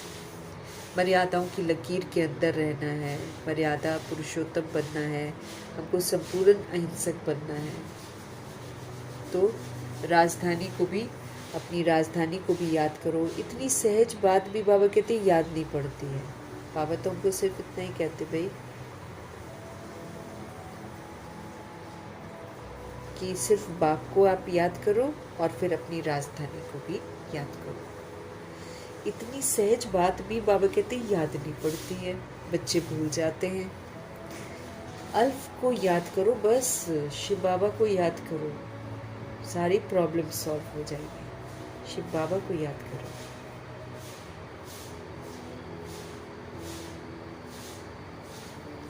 इतनी सहज बात भी बाबा कहते हैं याद नहीं पड़ती है। अल्फ को याद करो बस, परंतु माया वो भी याद करने नहीं देती है। माया बार बार इधर उधर ले जाती है, फिर मेहनत लगती है। आत्मा को ज्ञान मिला है कि हमारा बाबा आया हुआ है। अब आत्मा को ज्ञान मिला हुआ है कि हमारा बाबा जो है वो आया हुआ है। आत्मा पढ़ती है ना, आत्मा शरीर के द्वारा जन्म लेती है। आत्मा भाई भाई है। देह अभिमान में जब हम आते हैं फिर अनेक संबंध हो जाते हैं। अब वही तो बाबा समझाते हैं, हमको परिचय देते हैं कि हम कौन है, आत्मा है। अच्छा, आत्मा का कौन है, एक परमात्मा है। और बाकी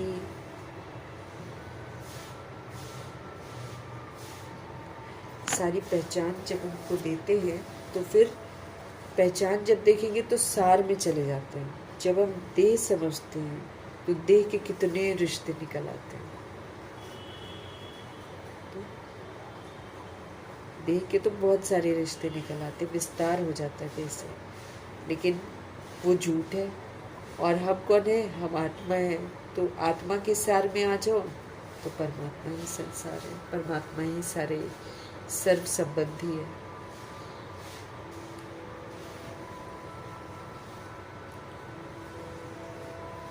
बाबा कहते जब आप देह अभिमान में आते हो तो देह अभिमान में आने से बहुत सारे संबंध हो जाते हैं। भाई है, बहन है, चाचा है, चाची है, मामा है, ऐसे करके कितना विस्तार हो जाता है। लेकिन जब हम आत्मा हैं तो परमात्मा के बच्चे हैं। और हम सब कौन रिलेशन में आ गए, भाई भाई।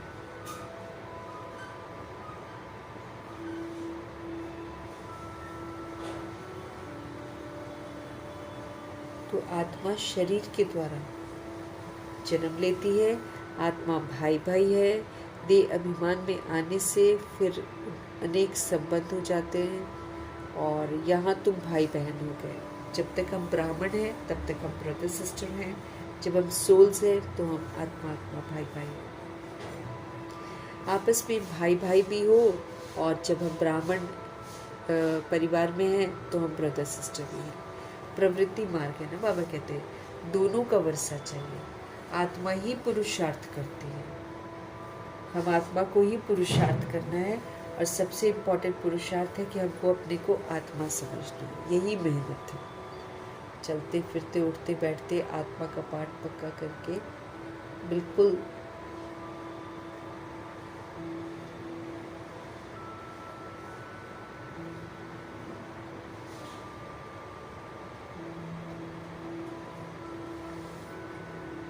तो आपस में भाई भाई भी हो और बहन भाई भी हो। प्रवृत्ति मार्ग है ना, दोनों को वर्षा चाहिए। आत्मा ही पुरुषार्थ करती है और अपने को आत्मा समझना यही तो मेहनत है। देह अभिमान में रहे।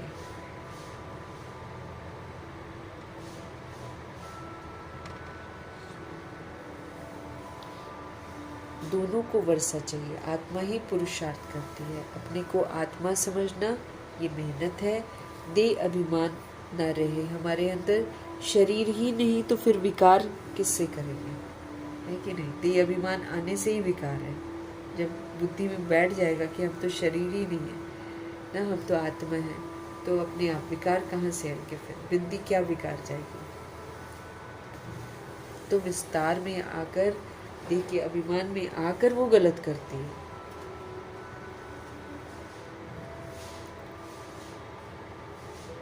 तो आत्मा समझने की मेहनत हमको जरूर करनी है।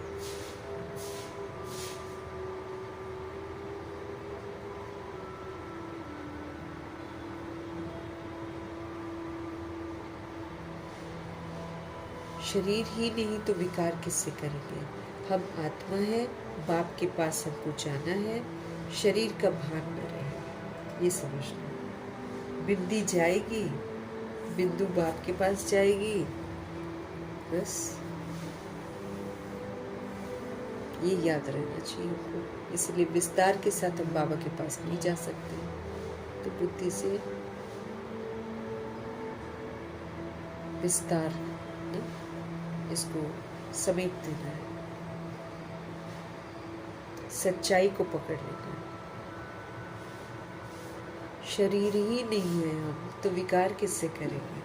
हम तो आत्मा है, हमको बाबा के पास जाना है। शरीर का भान हमारे अंदर नहीं रहना चाहिए, खत्म।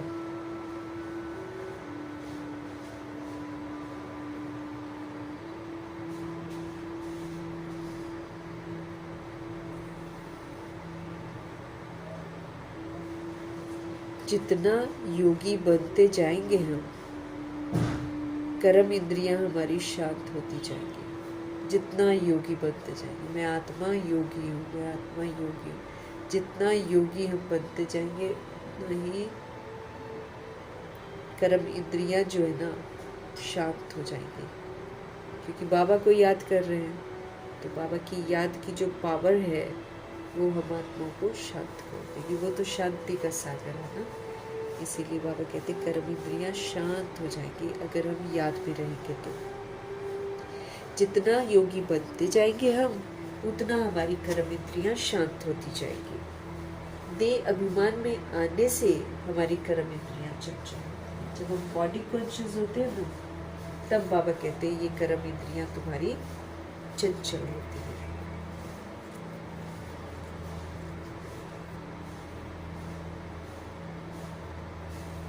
सन्यासी लोग दवाइयां खाकर कर्म इंद्रियों को शांत करते हैं। बाबा कहते वो तो हठ योग हो गया, जबरदस्ती वाला। वो तो दवाइयां खाकर फिर बाबा कहते अपनी कर्म इंद्रियों को शांत करते हैं, वो तो हठ योग हो गया। तुमको तो योग से काम लेना है। भगवान की ताकत, भगवान की याद से हमको अपने आप को प्यूरिफाई करना है, वो परमानेंट होगा। जो दैहिक दृष्टि से करेंगे तो वो दैहिक दृष्टि वाला तो बाबा कहते आपको थोड़ी कर्म इंद्रियों को वैसा शीतल बना देगा जैसे बाबा बनाते हैं। हठ योग से नहीं कर सकते, योग बल के साथ हम कर सकते हैं। भगवान जी की ताकत जो है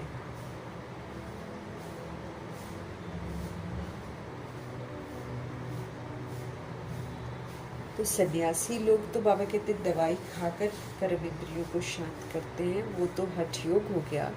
तुमको तो योग से काम लेना है। क्या योग बल से तुम वश नहीं कर सकते हो? बाबा कहते योग बल से कर्म इंद्रियां वश हो जाती हैं, तो आप क्या नहीं कर सकते हो वश में? जितना आत्म अभिमानी हम होते जाएंगे, जितना हमको शुद्ध अभिमान हो जाएगा कि मैं एक सोल हूँ, आत्म अभिमानी, तो जितना आत्म अभिमानी होते जाएंगे हम, तो कर्म इंद्रियां जो है हमारी वो शांत हो जाएंगी। कर्म इंद्रियां शांत हो जाएंगी। बड़ी मेहनत करनी पड़ती है।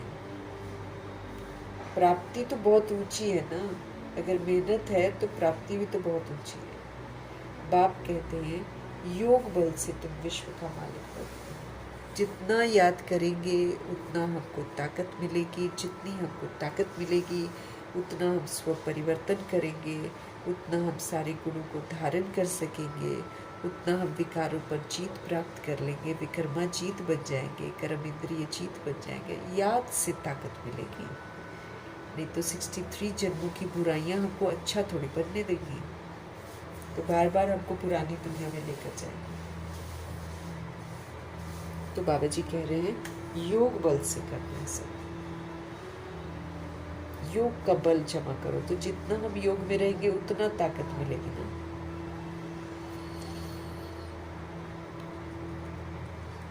तुमको तो योग से काम लेना है। क्या योग बल से तुम वश नहीं कर सकते हो? हम जितना सोल कॉन्शियस अर्थात आत्म अभिमानी होते जाएंगे,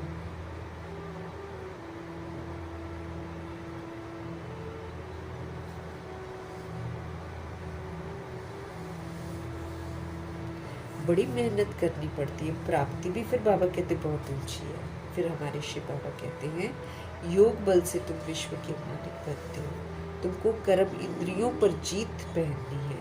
इसलिए भारत का जो योग है ना बड़ा पॉपुलर है। प्राचीन योग लोग कहते हैं ना, लेकिन वो गलत योग सिखाते, वो तो एक्सरसाइज सिखाते थे। लेकिन प्राचीन योग जो है ये बाबा ने संगम युग में सिखाया है। इस योग से हम पवित्र बनते हैं, इस योग से हम विश्व का मालिक बनते हैं।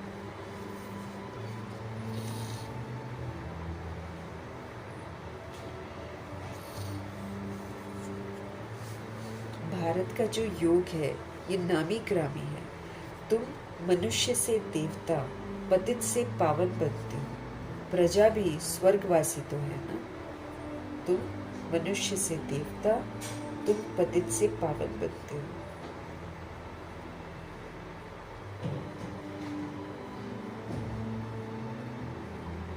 प्रजा भी स्वर्गवासी तो है। अब 9 लाख जो प्रजा है वो भी तो स्वर्गवासी है। बाबा कहते हैं वो भी अच्छी क्वालिफिकेशन वाले होते हैं, लेकिन हाँ देवताईपन जो होता है उसमें ऑफ कोर्स कमी बनती है, तभी तो वो प्रजा बनता है। बाबा कहते हैं प्रजा भी तो स्वर्गवासी तो है ना। योग बल से तुम स्वर्गवासी बनते हो। स्वर्ग में जाने का हक अगर मुझे प्राप्त करना है तो मुझे योग का बल इकट्ठा करना पड़ेगा। बाहुबल से हम नहीं बन सकते हैं। अगर हम सोचे ना जबरदस्ती दैहिक ताकतों से हम स्वर्ग का वर्षा ले लें, तो बाबा जी स्पष्ट कर रहे हैं कि बाहुबल से कोई नहीं बन सकता। अब देखो जो जितनी सत्ताएं हैं वो तो बाहुबल से कोशिश कर रहे हैं, तानाशाही से कोशिश कर रहे हैं, लेकिन वो थोड़ी बन पाएगी, अंत हो जाएगा। तो बाहुबल से कोई भी स्वर्गवासी नहीं बन सकता। बाहुबल से कोई भी विश्व की बादशाही नहीं ले सकता। मेहनत कोई बहुत नहीं है। कुमारियों के लिए तो बाबा कहते हैं जैसे कि मेहनत ही नहीं है, फ्री है ना। कुमारियों विकार में गई तो बड़ी पंचायत हो जाती है। बड़ी पंचायत में फिर देख लो, सास है, ससुर है, ननद है, देवर है, फिर पता नहीं जेठ है, जेठानी है, देवर है, देवरानी है, पता नहीं और कितना चचेरा ममेरा, बहुत विस्तार हो जाता है। बाबा कहते हैं बाबा इसलिए पहले उसको कुमारियों को बोलते हैं कि भाई बहुत बड़ी पंचायत हो जाती है, कुमारी रहना ही अच्छा है, नहीं तो फिर अधर कुमारी नाम पड़ जाता है। युगल भी क्यों बने हम, है ना, जो पहले बन गए ना, जब समझ नहीं थी तब बन गए, वो अलग बात है। लेकिन समझ मिलने के बाद क्यों बने भाई, क्यों करे वो गलती की बाद में पछताना पड़े।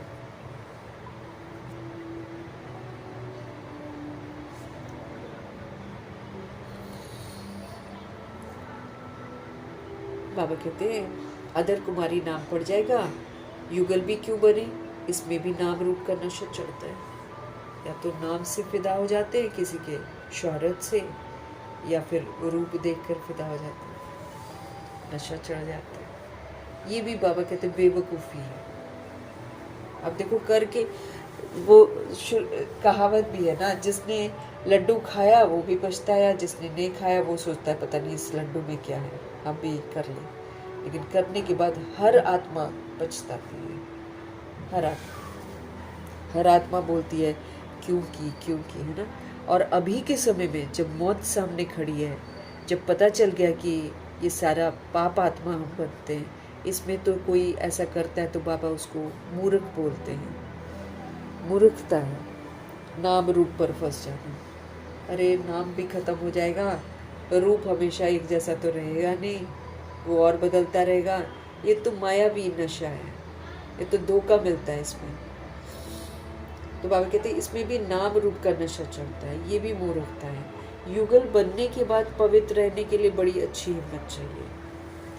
युगल बन गए हैं, अब देखो हमको हिम्मत चाहिए, क्योंकि यहाँ पर उल्टी सीढ़ी नीचे उतरो फिर सीधी सीढ़ी चढ़ो। ये उल्टी सीढ़ी नीचे उतरना ही सबसे मेहनत का काम है, क्योंकि बाबा कहते हैं पुरानी स्मृतियाँ बिल्कुल ख़त्म कर दो।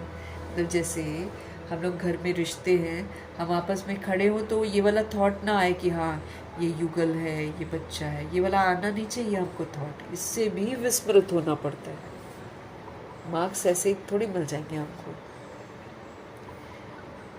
बाबा कहते हैं युगल बनने के बाद पवित्र रहने के लिए बड़ी मेहनत, अच्छी भी हिम्मत चाहिए, ज्ञान की पूरी प्रकाष्ठा चाहिए, अच्छी तरह समझ चाहिए कि क्या सही है क्या गलत है, ज्ञान पूरा अच्छी तरह समझ में आना चाहिए। बहुत है जो हिम्मत करते हैं परंतु आग की जान आज आ जाती है तो खेल खलास।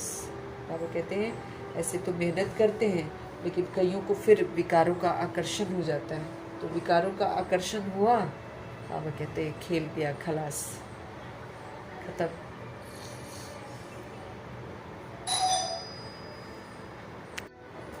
तो ज्ञान की पूरी प्रकाष्ठा चाहिए, है ना। बहुत है जो हिम्मत करते हैं लेकिन बाबा कहते कभी कभी आग की आंच आ जाती है। अब जैसे एनिवर्सरीज कई लोग मनाते हैं, है ना, फिर वही पुरानी यादें ले आते हैं, फिर बाबा कहते हैं गए खेल खलास।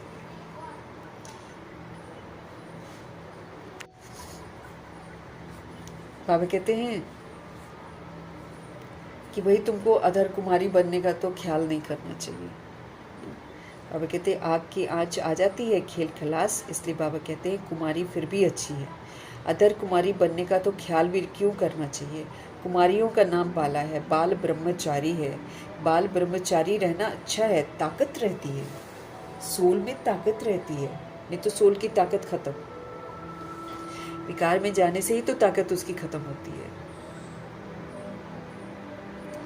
दूसरे कोई की याद नहीं आएगी, ताकत रहती है। फिर जब शादी ही नहीं करेंगे तो याद किसको करेंगे, है ना, बच जाती है आत्माएं। नहीं तो अगर चली जाती हैं वाम मार्ग में तो फिर तो दुख की बात है, समझ मिलने के बाद चली जाती हैं तो बहुत दुख की बात है, क्योंकि फिर बहुत पश्चाताप होता है बाद में। दूसरे कोई की याद नहीं आएगी। बाकी हिम्मत है तो करके दिखाओ, परंतु मेहनत है। दो हो पड़ते हैं ना, कुमारी है तो अकेली है, दो से द्वैत हो जाता है, तो जहाँ तक हो सके कुमारी होकर रहो, अच्छा है। भगवान जी को साजन बना लो, भगवान सेंटर दे देते हैं कुमारियों को, सेंटर दहेज में दे देते हैं और खुद साजन बन जाते हैं इससे बड़ा और क्या चाहिए। कुछ नहीं मेहनत करने देते हैं बाबा अगर कोई समर्पित हो जाए तो। लेकिन वही है कि आजकल जॉब करने का है, घूमने फिरने का है, तो आत्माएं जल्दी वो नहीं होती हैं, समर्पित नहीं होती हैं।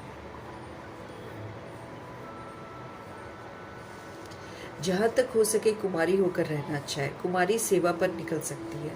बंधन में पड़ने से फिर बंधन वृद्धि को पाते ही रहते, बढ़ता ही चला जाता है बंधन। फिर बच्चे हो गए, फिर बच्चों की रिस्पॉन्सिबिलिटी हो गई, बाबा कहते हैं तो बंधन बढ़ता ही चला जाता है।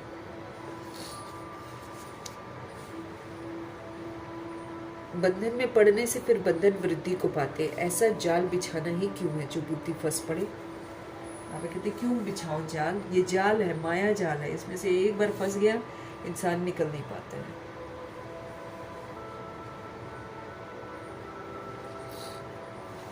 ऐसे जाल में बाबा कहते फंसना ठीक नहीं है। क्यों जाल बिछाना ऐसा जो कि हमारी बुद्धि फंसे। कुमारियों के लिए तो बहुत अच्छा है, कुमारियों ने नाम भी निकाला है, कन्हैया नाम गाया जाता है ना। कुमारी होकर रहना बड़ा अच्छा है, इन्हों के लिए बहुत सहज है। स्टूडेंट लाइफ पवित्र लाइफ भी है, स्टूडेंट लाइफ जो है प्योर लाइफ है। बुद्धि भी फ्रेश रहती है। कुमारों को भीष्म पितामह जैसा बनना है। जो कुमार होता है वो जो पवित्र रहता है उसको भीष्म पितामह का टाइटल मिलता है। भीष्म पितामह को दिखाते ना, उसने प्रतिज्ञा करी थी कि मैं पवित्र होगा, और बनकर दिखाते हैं वैसे। कल पहले भी रहे हैं, तब तो दिलवाड़ा मंदिर में यादगार बना हुआ है। दिलवाड़ा टेम्पल में यादगार बना हुआ है ना 108 आत्माओं का। क्यों बना है? क्योंकि कल पहले भी पवित्र रहे हैं। अब बाप बच्चों को फरमान करते हैं कि भाई तुम मुझे याद करो तो बच जाओगे। बाबा को याद करेंगे तो बाबा गलत काम करने ही नहीं देंगे कभी भी। जब हम भूल जाते हैं फिर हम गलत खा लेते हैं, गलत बोल लेते हैं, गलत सोच लेते हैं, गलत कर्म कर लेते हैं। तो अब बाप बच्चों को फरमान करते हैं मुझे याद करो और सभी बातों को छोड़ तुम अपना कल्याण करो। अब बाप बच्चों को फरमान करते हैं, मुझे याद करो और सारी बातों को छोड़कर तुम अपना कल्याण करो। बाप को याद करने से ही कल्याण है। अब बाबा को याद करेंगे ना, उसी में कल्याण है। भूल चूक होती है, बच्चे गिर पड़ते हैं, तुम पर चिंतन को छोड़ अपना कल्याण करो।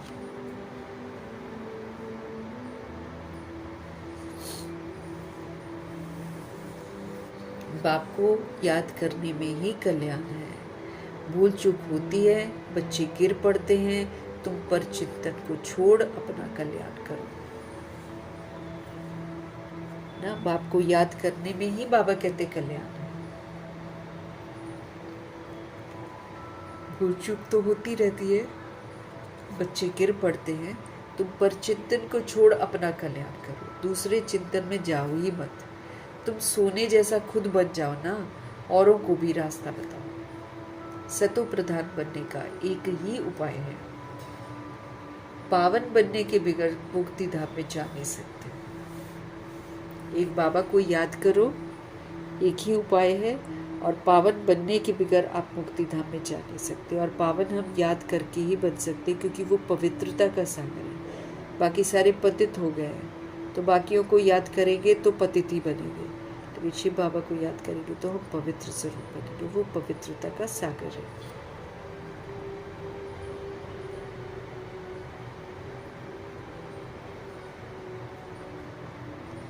पावन बनने के बगैर मुक्ति धाम में जा नहीं सकते हैं। उपाय एक ही है, फिर अंतमति सुगति हमारी हो जाएगी। उपाय एक ही है, बाबा कहते पावन बनना और फिर अंतमति सुगति हो जाएगी। अगर हम पावन बन जाएंगे ना, तो फिर अंतमति सुगति हमारी हो जाएगी। झरमुई जगमुई छोड़ दो, बाबा कहते आलतू फालतू दुनियावी बातें छोड़ दो। झूठ है सारा। सारी दुनिया अपने को बॉडी समझ रही है, झूठ बोल रही है, झूठ जी रही है। हम भी झूठ ही बोल रहे थे, हम भी झूठ ही जी रहे थे। अब हमको सच्चाई सिखाई जा रही है। तो अब तो बाबा कहते तुम झरमुई जगमुई छोड़ दो, दुनियावी जो बातें हैं छोड़ दो, सब बेकार है सारी बातें, नहीं तो तुम अपना ही नुकसान करोगे। अगर हम दुनियावी बातों में फंसे रहेंगे तो उससे मेरा ही नुकसान होने वाला है। बाप कोई श्राप नहीं देते हैं, लेकिन बाबा कहते हैं ये ऑटोमेटिक होता है। श्रीमत पर नहीं चलते हैं तो आप पे ही अपने को श्रापित कर देते हैं।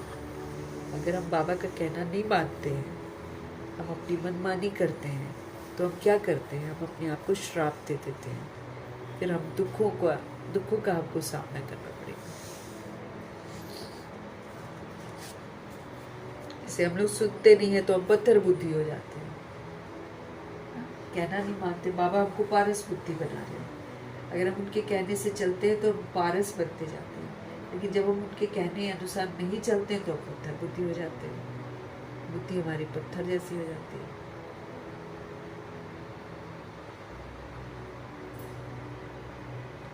तो श्रीमत पर नहीं चलते हो तो आप पे ही अपने को श्रापित तुम कर देते हो।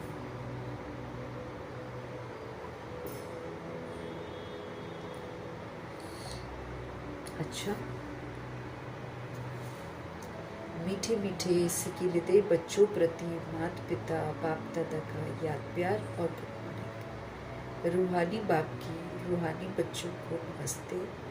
हम रूहानी बच्चों की भी रूहानी बाप को दिल से, जान से, सिख से, प्रेम से, अदब से, पूरे रिस्पेक्ट से, पूरे रिगार्ड से प्यार भरी स्नेह भरी नमस्ते और तहे दिल से मीठे परमपिता परमात्मा जी का धन्यवाद।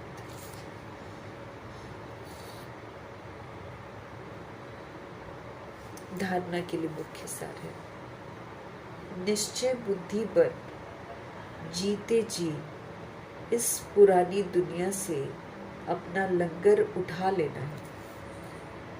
भगवान में निश्चय बुद्धि होना है, नॉलेज में निश्चय बुद्धि होना है, और निश्चय बुद्धि बनकर जीते जी ही इस पुरानी दुनिया से जो है ना अपना लंगर हमको उठा लेना है। मतलब इससे डिटैच हो जाना है, चल पड़ना है बाबा के साथ। बाबा की श्रीमत पर चलना मतलब बाबा के साथ चल पड़ना। बाप के हर फरमान को पालन कर अपना कल्याण करना है। अगर बाबा के जो फरमान है हर फरमान पर अगर हम चलते हैं, पालन करते हैं, तो फिर हम अपना कल्याण करते हैं।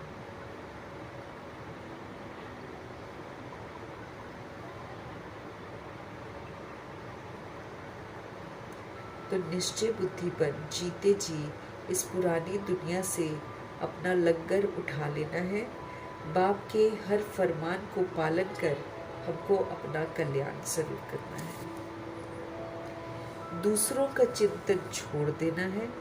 अपनी बुद्धि को स्वच्छ सोने जैसा बनाते जाना है। झरमुई झगमुई बेकार की दुनियावी बातों में अपना टाइम हमको वेस्ट नहीं करना है। योग बल से, योग की ताकत से अपनी कर्म इंद्रियों को शांत करना है, इनको शीतल बनाना है। हमारे पास होमवर्क ही बहुत है, हाँ। सब कुछ हमारा बिगड़ा हुआ है, कर्म इंद्रियां हमारी बिगड़ी हुई हैं। हमारा देखना, सोचना, बोलना, करना सब बिगड़ा हुआ है। अब सबको करना है हमको ठीक, तो फिर योग बल चाहिए। याद की ताकत से कर्म इंद्रियों को शांत और शीतल बनाना। दूसरों का चिंतन छोड़ देना है। अपनी बुद्धि को स्वच्छ बनाना है, सोने जैसा बनाना है। झरमुई झगमुई में अपना समय को नष्ट नहीं करना है। योग बल से हमें अपनी कर्म इंद्रियों को शांत करना है, शीतल बनाना है। योग बल से हमें अपनी कर्म इंद्रियों को शांत और शीतल बनाना है।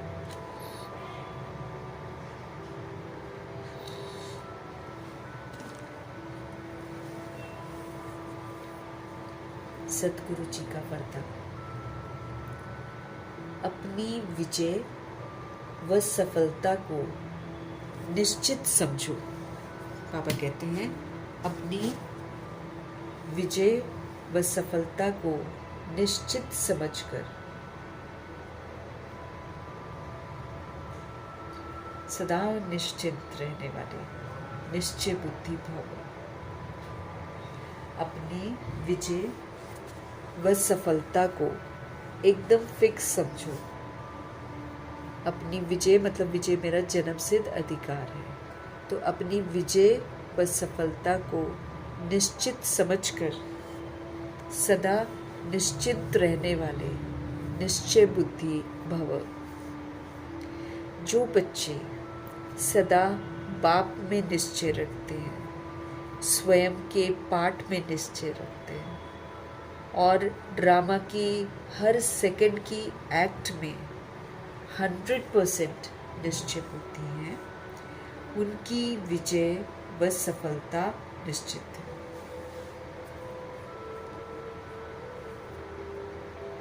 निश्चित विजय होने के कारण वे सदा निश्चिंत रहते हैं।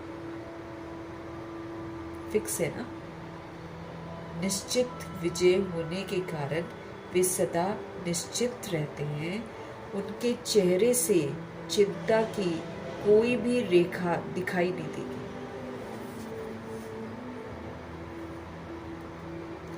उनके चेहरे से चिंता की कोई भी रेखा दिखाई नहीं देगी। उन्हें सदा निश्चय रहता है कि ये कार्य व ये संकल्प सिद्ध हुआ ही पड़ा है। उन्हें कभी किसी बात में क्वेश्चन नहीं उठ सकता है।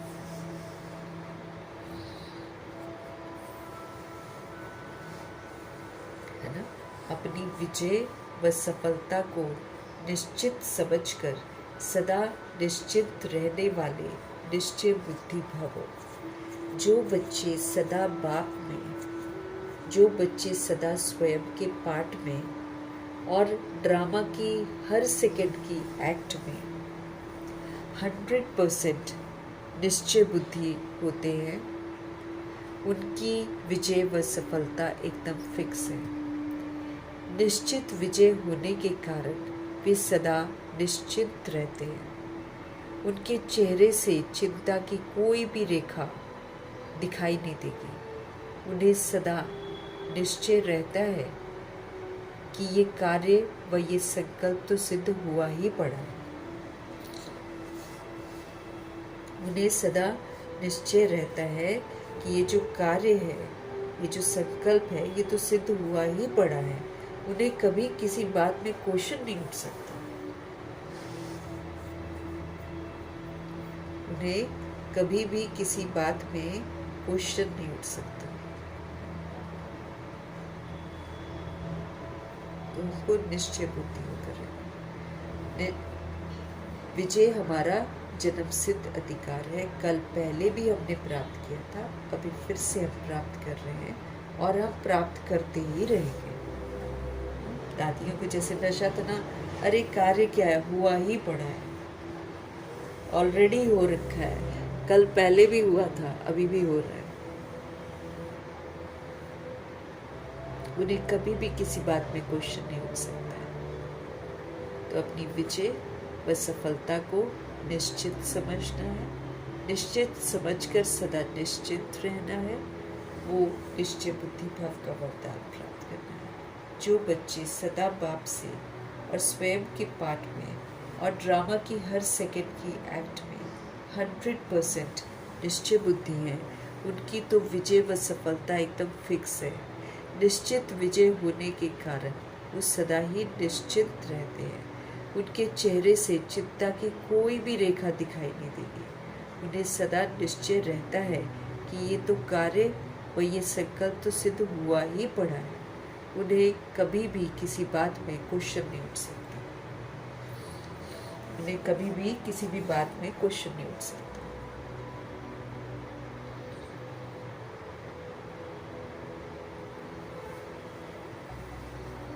स्लोगन। सुनने सुनाने में भावना और भाव को बदल देना ही वायुमंडल खराब करना है। सुनने और सुनाने में जब हम भावनाएं और भाव को बदल देते हैं ना, तो हम क्या करते हैं, वायुमंडल को खराब कर देते हैं। सुन लेते हैं, सही विधि से नहीं सुनते, गलत तरीके से सुन लेते हैं और फिर दूसरों को सुनाते हैं। तो बाबा कहते हैं सुनने सुनाने में जब हम भावनाओं को और भाव को बदल देते हैं, तो हम उससे क्या करते हैं, वायुमंडल खराब करते हैं। सुना कुछ और, किसी ने बोला कुछ और, किसी और ढंग से, हमने सुना उसको दुश्मनी के ढंग से, और फिर हमने सुनाया दूसरे को, तो फिर हम क्या करते हैं, हम वायुमंडल को खराब कर देते हैं। तो ऐसा कार्य हमको नहीं करना है।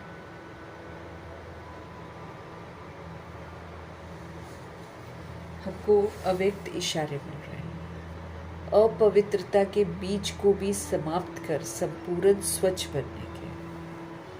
हमको अव्यक्त इशारे मिल रहे हैं अपवित्रता के बीज को भी समाप्त कर संपूर्ण स्वच्छ बनने के।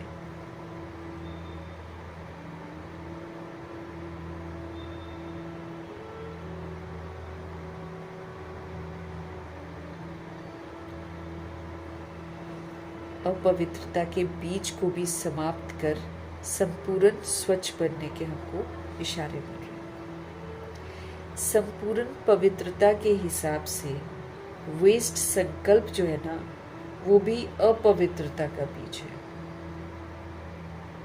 अगर हम संपूर्ण पवित्रता के हिसाब से देखें तो व्यर्थ संकल्प, वेस्ट जो संकल्प है, वो भी अपवित्रता का बीज है। व्यर्थ संकल्प चलना, मेजॉरिटी बच्चों में अभी ये संस्कार रहा हुआ है। वेस्ट थॉट, व्यर्थ संकल्प का आधार मन है, जो मन मनाभव होने ही नहीं देता है। इसलिए श्रीमत रूपी लगाम टाइट करो और व्यर्थ संकल्पों की अपवित्रता को खत्म करो। संपूर्ण पवित्रता के हिसाब से अगर देखा जाए तो वेस्ट थॉट जो है वो भी अपवित्रता का बीज है। व्यर्थ संकल्प चलना, ये मेजॉरिटी बच्चों में अभी ये संस्कार रहा हुआ है। व्यर्थ संकल्प का आधार ये मन है, जो मन मनाभव हमको होने ही नहीं देता है।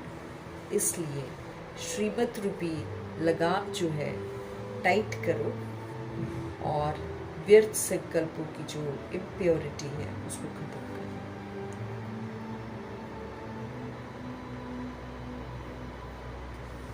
आपको कंप्लीट प्योर बनना है, बाबा कहते हैं ना। और चूंकि कंप्लीट प्योर बनना है तो व्यर्थ संकल्प जो है अपवित्रता है, वेस्ट थॉट, क्यों क्या कैसे का जो थॉट होता है ना, सारा वेस्ट है। श्रीमत के विपरीत जो भी हम सोचते सारा वेस्ट है। तो बाबा कहते चूंकि आपको संपूर्ण पवित्र बनना है, इसलिए ये जो व्यर्थ थॉट है ना, वेस्ट थॉट जो है, ये अपवित्रता का बीज है। व्यर्थ संकल्प चलना है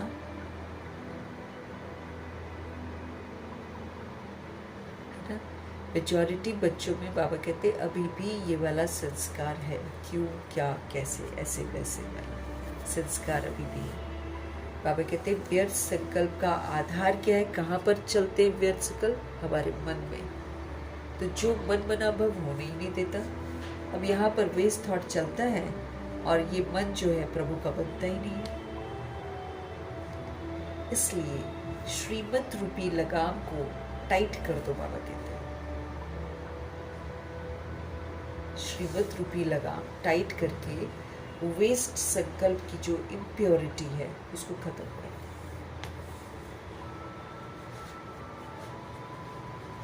श्रीमत रूपी लगाम टाइट करो, क्योंकि श्रीमत की लगाम से ही हमको सब कुछ करना है।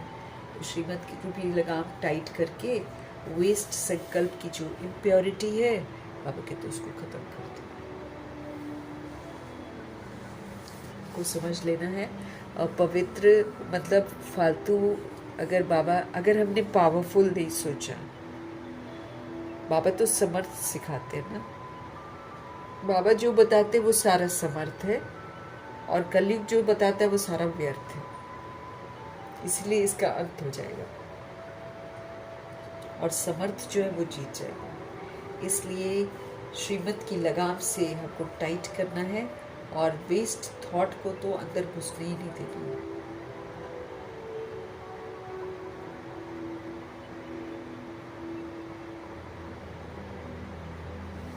देखिए संपूर्ण पवित्रता के लिए व्यर्थ रूपी और पवित्रता को खत्म कर देना है, मन को मनमना भव कर देना है, नहीं तो ये वेस्ट थॉट कभी भी हमको भगवान को याद नहीं करने देते।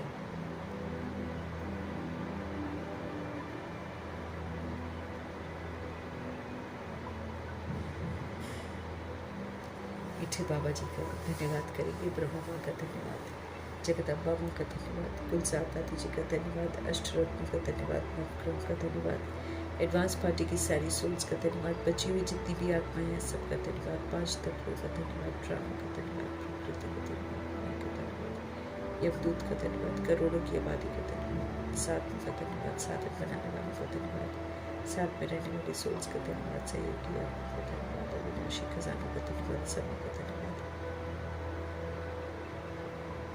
शरीर रूपी इंस्ट्रूमेंट का धन्यवाद।